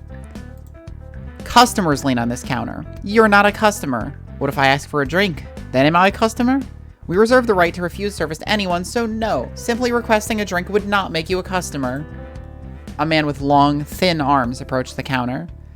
Can I get 2 lattes, 1 vanilla, 1 with soy milk? You got it, said Maddie. We'll have that right out for you. Thanks, said the thin man who took a seat at the table near the entrance. Maddie preoccupied herself with making the drink. Hey, Che, said Ned. Che looked up. You ever feel like what you all do here is insignificant? Said Ned. Running the terminal. Making drinks, said Ned. You know, there's more to life than creature comforts. I enjoy coffee as much as the next guy, but it's not good to get too pampered. I'm not sure that enjoying a nice drink is what I'd call pampering, said Shay. But if I had my choice between a pampered life and an unpampered one, I'd definitely pick the former. I say that as someone who's known what it's like to lead an unpampered life. Suppose so, said Ned. I just think that overindulging in creature comforts will be the downfall of civilization. Not that I have a problem with that. Civilization is pretty overrated as it is. I don't think that lattes are fueling a collapse of society, said Shay. One might even say that the ability to walk into a cafe, ask for a drink, and have it made to order is civilization. You know what it's like to live in a world without air conditioning, said Ned. So do I, shouted Maddie from across the room. Wasn't talking to you, said Ned. And no, living in an apartment with no AC is not the same as living in a world without air conditioning, because when you lay in bed at night, you know that any time you could go out and buy a window unit. I'm not sure what your point is, said Shay. Of course you don't. Neither did the Romans. They didn't stop them from getting invaded. I know you're not that old, said Shay. Don't have to be old when you got books, said Ned. And these books had a chapter about how the Romans were caught completely self-aware and completely unaware in an air-conditioned cafes while sipping lattes as the invaders came to destroy their way of life? Precisely, said Ned. They were sitting indoors with the windows closed, and they couldn't hear the barbarians streaming into their lands. One moment you're sitting down in a recliner, the next you got a spear through your chest.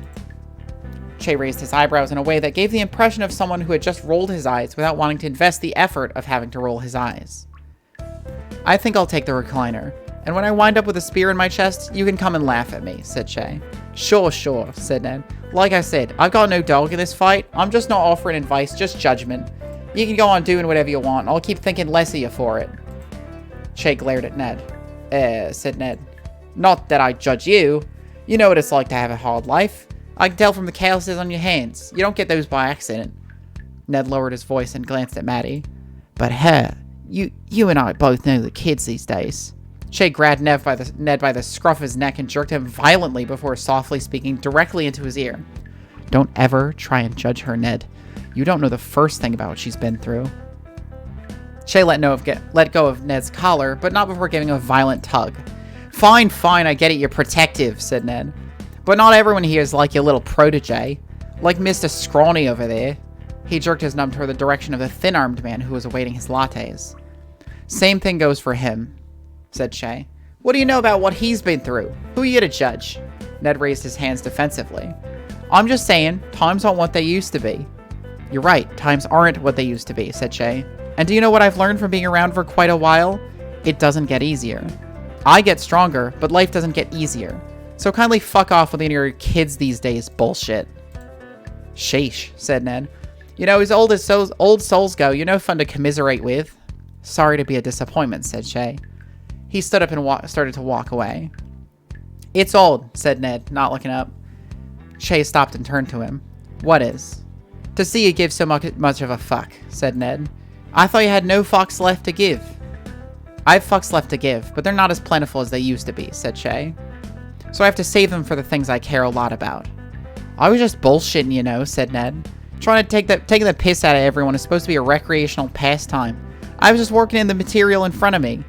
You were right about one thing, said Shay. About our society being overrun with invaders who destroy our way of life. It's quite an about face. Shay placed an arm around Ned and pointed at Maddie. Invader. He pointed at the 20-somethings chatting in the corner. Invaders. He pointed at an ashling scudding across the floor. Tools of the invaders. The world used to belong to the likes of you and me, and now it doesn't. Every generation, a new generation comes, bringing their new ways with them. Invading our world. Folks like you and I, we're the ones who have to worry about being caught unawares. Because pretty soon, the world is going to belong to people like them. In fact, I think that day may have already come, and we just haven't realized it yet. Cripes, said Ned. You make it sound so apocalyptic. Funny, said Shay. I thought I was being optimistic.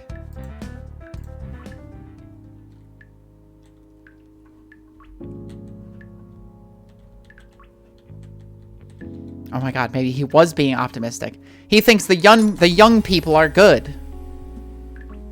And perhaps that is true. Shay came down the stairs and noticed that Kashan was still seated at the counter, staring into a glass of something. It was a mixed drink of some kind, but it didn't look like coffee to Shay. You mind company? Said Shay, leaning on the seat next to Kashan. By all means, said Kashan. I don't see anyone else using the seat. Well, you might have been using it, said Shay, as a buffer. I'm not looking for conversation, said Kishan, but I'm not really looking to avoid it either. That makes two of us, said Shay. He leaned across the counter and reached down, locating a cup and bottle purely by touch from a familiar nook in the bar. He poured himself a finger of whiskey, just enough to warm his tongue. Kishan continued staring into his own drink, his expression unwavering. Shay shrugged and sampled his own drink, feeling the warmth of the drink as the whiskey spread across his tongue and trickled down his throat. He set the glass down. The next few moments passed in silence as Kishan continued staring into his own glass, and Shay absently turned his empty glass on the counter. Kishan finally broke the silence. If you're waiting for me to finish off this drink so you can offer me some of whatever that is, you might be wasting a lot of time. I wouldn't offer you this, said Shay. It's a special bottle, older than I am. Something like that ought to be kept in a private, don't you think? Said Kishan. Shay shrugged. I have no problem letting people sample it if they want it. This bottle has a way of never running empty. But a whiskey like this, you don't get it by sitting there passively. You have to at least take the step of asking for it. Because it only gives when people are expecting to get. If I offer, it won't work. My water. I have to wet my whistle.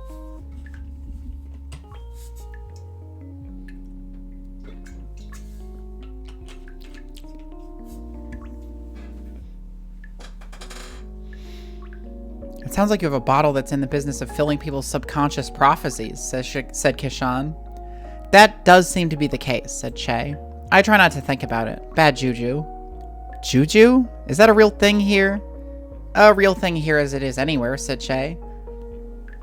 Kishan looked contemplative for a moment. If the bottle's in the business of fulfilling people's expectations, what happens if I expect you to pour me a drink and I find the bottle empty? Don't, said Shay, cutting him off. Don't even get me thinking about it. Because if I start thinking about it, it might happen. I've got a good thing going here. Don't jinx it. Alright, said Kishan. Sorry if I messed with your mojo, or juju, or whatever it is. I don't mean to break anything. It's not as fragile as that, said Shay. This isn't the first time I've had this conversation. Just, why play with fire if you don't have to, you know? I think I will have some of that whiskey, said Kishan. Lord knows I'm not making any progress with this. He looked at the drink in front of him and pushed it aside. Shay smiled and reached behind the counter for another glass, pouring a single finger for Kishan. Kishan took a sip. That's smooth, he said. I know, said Shay. They don't make them like they used to. Well, they do, but they'll take a few more decades to get there. Kishan cleared his throat and started coughing. He pounded his chest with his fist and let out a wheeze before settling down. You alright? Said Shay. Yeah, said Kishan. I think I'm alright. Whatever rut Kishan had been in when he sat down, he seemed to be out of it by now. There was something about that dry whiskey that had a way of catching people's throats by surprise. And there was something about a coughing fit had a way of getting butterflies out of the stomach. Maybe it wasn't much, but it was something.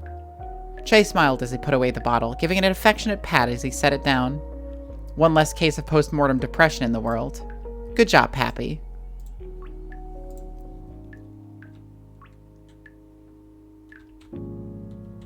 The secret whiskey.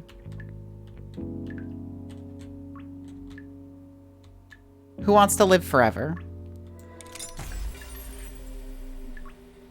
Espresso machine's acting up again.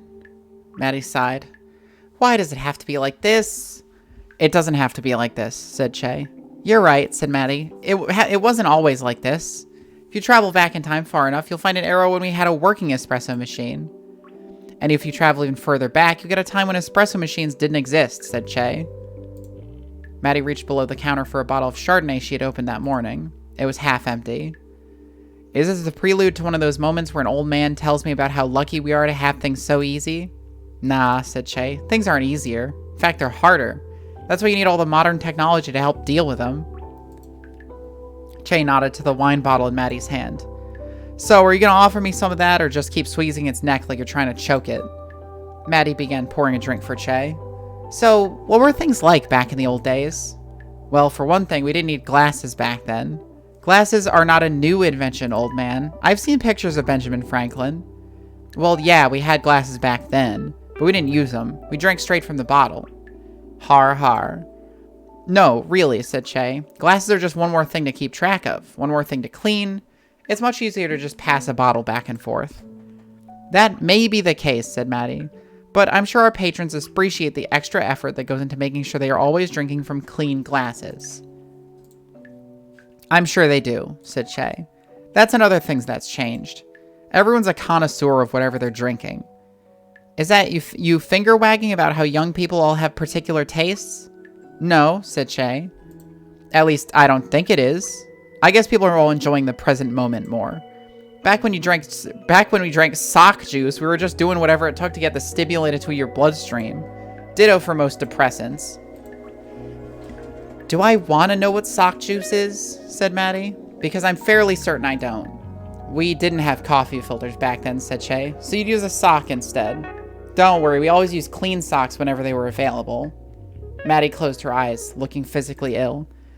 You were saying something about people enjoying the present moment before that thoroughly awful digression about how you made coffee. Yeah, said Che. I know there's this stereotype about how in modern society no one is ever really present, but if anything, I feel it's the other way around. Nowadays, people are all about enjoying the present moment. People used to be way more obsessed with where they were going. As in, where they were migrating to? In a manner of speaking, said Che. Let's just say I'm amazed at how few people these days come in here and ask questions about heaven and hell. 100 years ago, if you caught someone on their way out of this world, the first thing they wanted to know was, which place is this?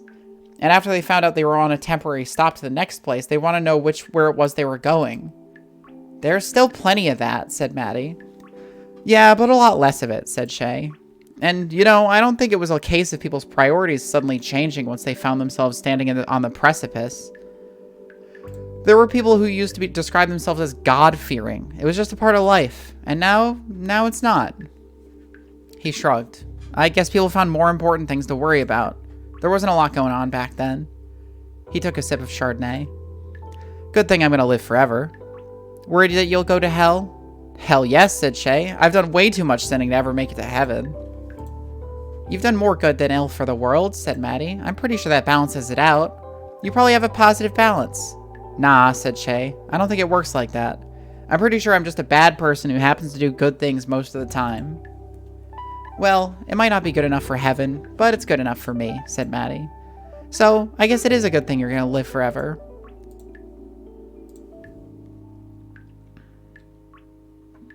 Good thing he did live forever. I'm glad that happened. And definitely, isn't not what happened.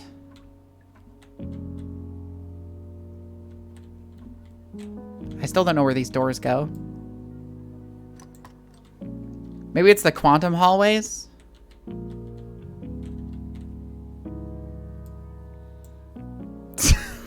Maddie, why are you so pleased? Everything failed. It's a bad time right now.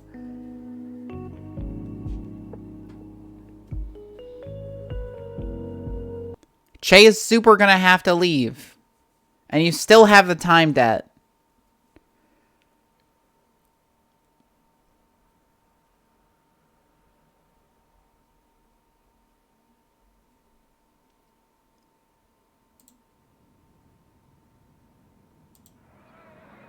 This is on you. There's no question. You are a failure. The council's going to take the cafe away from you. And you should have seen this all coming.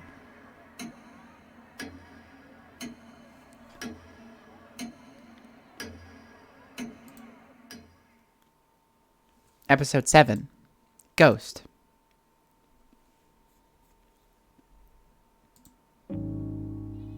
Day 3, 7 a.m. The terminal. This never gets old.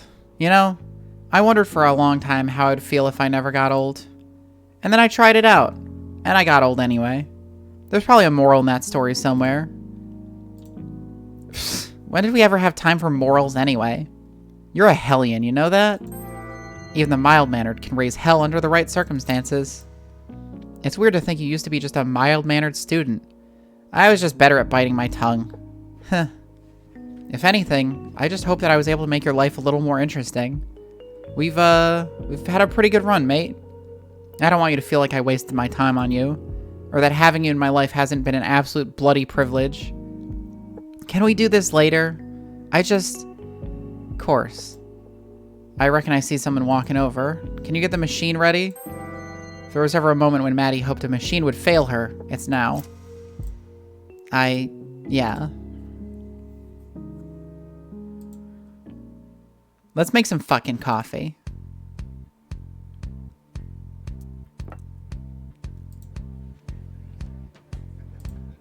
Here you go. Again, sorry for the wait. Thanks. If it were anywhere else, I'd just not come back. But the beans... And I promise it won't happen again. Thank you for your patience.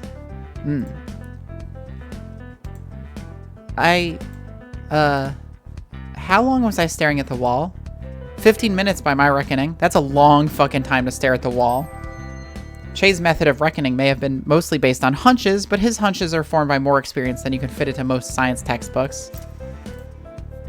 What the hell? I came inside from sweeping up the front and just saw you staring blankly into your mug while that customer was just standing there. They were being very patient. I have no idea how that happened. I feel terrible. It's no biggie. Like you told me the other day. Our roasts are iconic enough that we can afford to get away with this stuff like that once in a while. Well, yeah, but the context of that conversation was when we just fought off dozens of ashlings that didn't believe us. How did Ashley even find the time to make that many of them? When we told them that we weren't stray pieces of cutlery. Yeah, we probably shouldn't let that happen again. Trust me, it's not on the agenda. But like I was saying, people love this place, even if they sometimes have to wait 15 minutes for the barista to stop hyper-focusing on her coffee. Yeah, I don't know. This isn't meant to happen. How long have you been awake? I think maybe 3 days? Good lord. That's bad, yeah? I'm honestly amazed you're not seeing things. Oh, I'm hallucinating hardcore. No worries there. Also, I keep seeing faces in coffees. They saying anything interesting? Nothing but echoes of my internal monologue. There's a lot of room in Maddie's head for these ideas to bounce around and revisit her. Big empty head. More espresso equals less depresso. I'm sure it's a fun time. It's a blast. At least your hands don't need to be too steady to make coffee. See, I wouldn't necessarily agree with that. Shh. Anyway, speaking of coffee, you should make some. I'm already like 15 shots deep, man. I think I'll die if I have any more. No, Maddie, I'm saying you have a job to do. I'm sorry, I feel like you're trying to lead me into some sort of conclusion here, but... for the customer right here who I assume is waiting for coffee. Oh, shit. My bad. I haven't slept for... What can we get you? 1 latte, soy flat white. 1 latte, 1 soy flat white. Simple things can sometimes pull you back down to earth. At the very least, they're a reason you'd miss having both feet on the ground. Sure thing. Feel free to take a seat. We'll bring them over. Man. Yep. 15 shots, though? Really? Because just saying, at some point you're gonna hit a lethal dose. I have some insane tolerance happening here. There are some things that Maddie has a hard time tolerating. Caffeine isn't one of them. I think. I hope. Right. Well, I respect your right to make a complete idiot out of yourself and die in the process. I'd be a hypocrite if I didn't. I can't believe everyone's gonna know me as the person who killed her boss in a botched necromancy attempt. The only thing worse than getting caught practicing necromancy is getting caught failing at necromancy. You know, that's hella street rep right there. Council's gonna be too afraid of me to screw with me. I don't think they're too intimidated by you, fortunately. Damn it. Let's not worry about them for now, though. What should I worry about instead? Nothing? Buddy. I tried. Hey, actually, where's Ashley? Sleeping upstairs. We're not going to get much out of her for a few hours at least. And Kashan's gone off somewhere in the terminal with Ned. They're around. Somewhere. Good that Ashley's still getting some sleep, though. Imagine if you did that. I'll sleep when I'm dead. Uh-huh. But also, she's okay, right? Yep, just needs some rest and maybe a few days of tapering off caffeine. Oh, she's gonna be cranky. As a mule. Well, I have that to look forward to. I'm sure it'll be plenty of fun. What can we get you? What roast do you have today? Ah, let me see. We got your standards, espresso, Italian, city. No, I'm looking for something fancy. Fancy, you say? What do you have in mind? I don't know. Something new, different, special, artisanal. Psst, Maddie. What? In English, that word translates to artisanal. Artisanal. Thanks. Anytime, mate. We got a pretty nice house roast you might like. What else can you call a coffee that feels like home? The beans are sourced from a faraway land, enchanted with subtle magics. What land? Tell me. They're from Brisbane. What else? I'll give you our secret blend if you stop holding up the line. Ugh, I'll take it.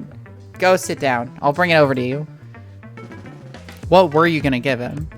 I was just gonna take a blowtorch to some espresso beans. For the cultured customer who can truly appreciate espresso brulee. Come on, Maddie. What? Don't be ridiculous. I don't know what you mean. I mean, that's a waste of time for you to do when they've got people to serve. Be right back. He's gonna take the torch to the espresso beans. You know, for that nice burnt, shitty flavor. Day 3, 10:45 a.m. The terminal. God, you weren't kidding. This is awful. How are you able to drink that without your entire face crumbling into dust? It's so dry it'd give Antarctica a run for its money. Antarctica is a desert, technically. Shut up. I find it drinkable because it reminds me of good times. Drinkable feels like it should rank right up there with when passable for tepid compliments. What? It's thoroughly shithouse. It reminds me of lost loves. It's very worrying to me that your concentrated bin juice reminds you of a relationship. Oh, if only Maddie knew just how many hearts Che has had to break, and how many times he's had to steal his own. Oh, I've told you about her. Wait, you're not talking about... Yep, the fugitive. Putting it charitably, there are probably some other words that could describe her. The one who took it in for a few months? I thought you liked her. I did. The taste reminds me of her because it's smoky. Like licking a frickin' tailpipe. And has vague hints of iron. I have concerns, Che. Never thought I'd have to succubus drop by to... I never thought I'd have a succubus drop by, to be honest. Succubi are fabled for going after sleeping victims, but most of them have the decency to wake you up and ask permission first. Wait, you never told me she was a succubus. Didn't I? Well, I suppose it would have been appropriate to mention that in front of Ashley. Oh, yeah, her head would definitely explode. But yes, she was a succubus. I wouldn't have ever expected a cute demon to crash at my bar, but ended up having a wonderful, if short-lived relationship. Flings can cram a lot of passion into a few days. Some people think that kind of passion density shouldn't be possible. Attempt one at your own peril. That's actually really sweet. Heh, yeah. Still weird that coffee reminds you of her, but I've heard weirder things. If you don't have an appetite for the unusual, the terminal is a bad place to find a full-time job. If I explained it to you, your head would explode too. Well, you mentioned tailpipes. Well, that's my break time over. Time to get back to work running the cafe, doing barista things. I'm gonna perform some barista-related activities, and you are welcome to join me, I guess. Don't forget to water the plants. Water them yourself. It's your job. Busy, goodbye.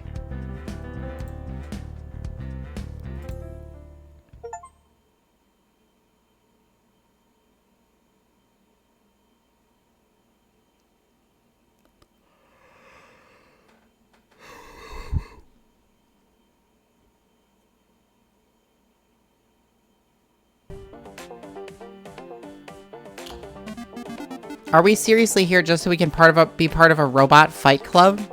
For real? Is this why I was raised from the dead and sealed in a metal shell? Is that the only reason? Guys, I'm freaking out.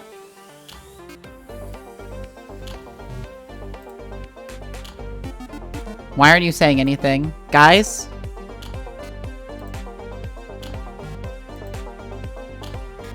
Heh.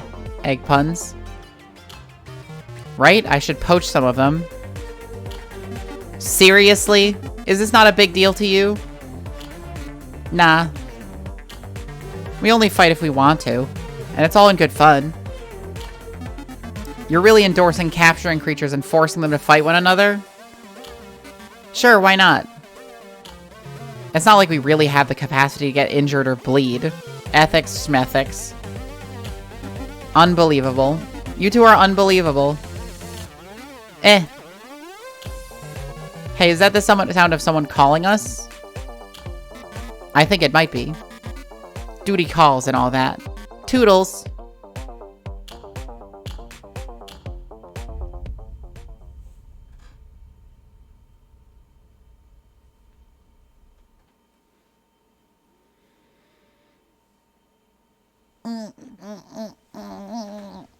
The stretching noise.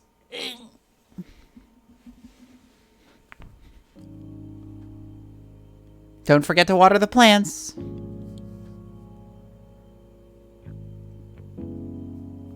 Oh, and here we are back upstairs.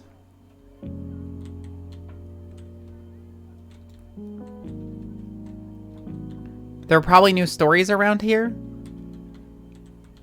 I'm probably not going to do more of them simply because... Maddie's inbox. Yeah, we did that one. Because it is almost time to end stream, and I don't think I have time to start another chapter. Probably. Delicate operation. I think, yeah, we already did all these, except for the side story.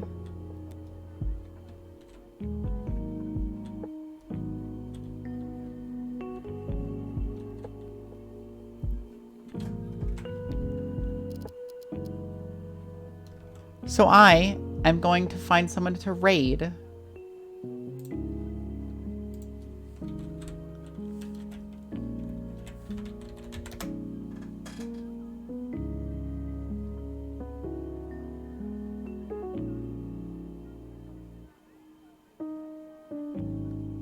It looks like Rin is actually playing Helldivers 2, which I've been interested in myself.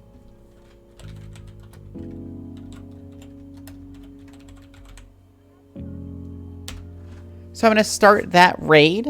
I appreciate you all stopping by. I appreciate you hanging out in chat. It's very kind of you. I appreciate all the followers. Thank you so much for stopping by. I hope you enjoyed the stream. Friday, we're going to be continuing Fallout New Vegas, which I'm looking forward to because we're really getting into that thus far. And then on Sunday, we have more Stalker. They're very different games than this. But if you enjoyed this, I hope you stop by, and I hope you stop by for streams in the future as well. I hope you had an enjoyable time. I hope you enjoy the rest of your week, and I wish you the best of luck. Bye-bye.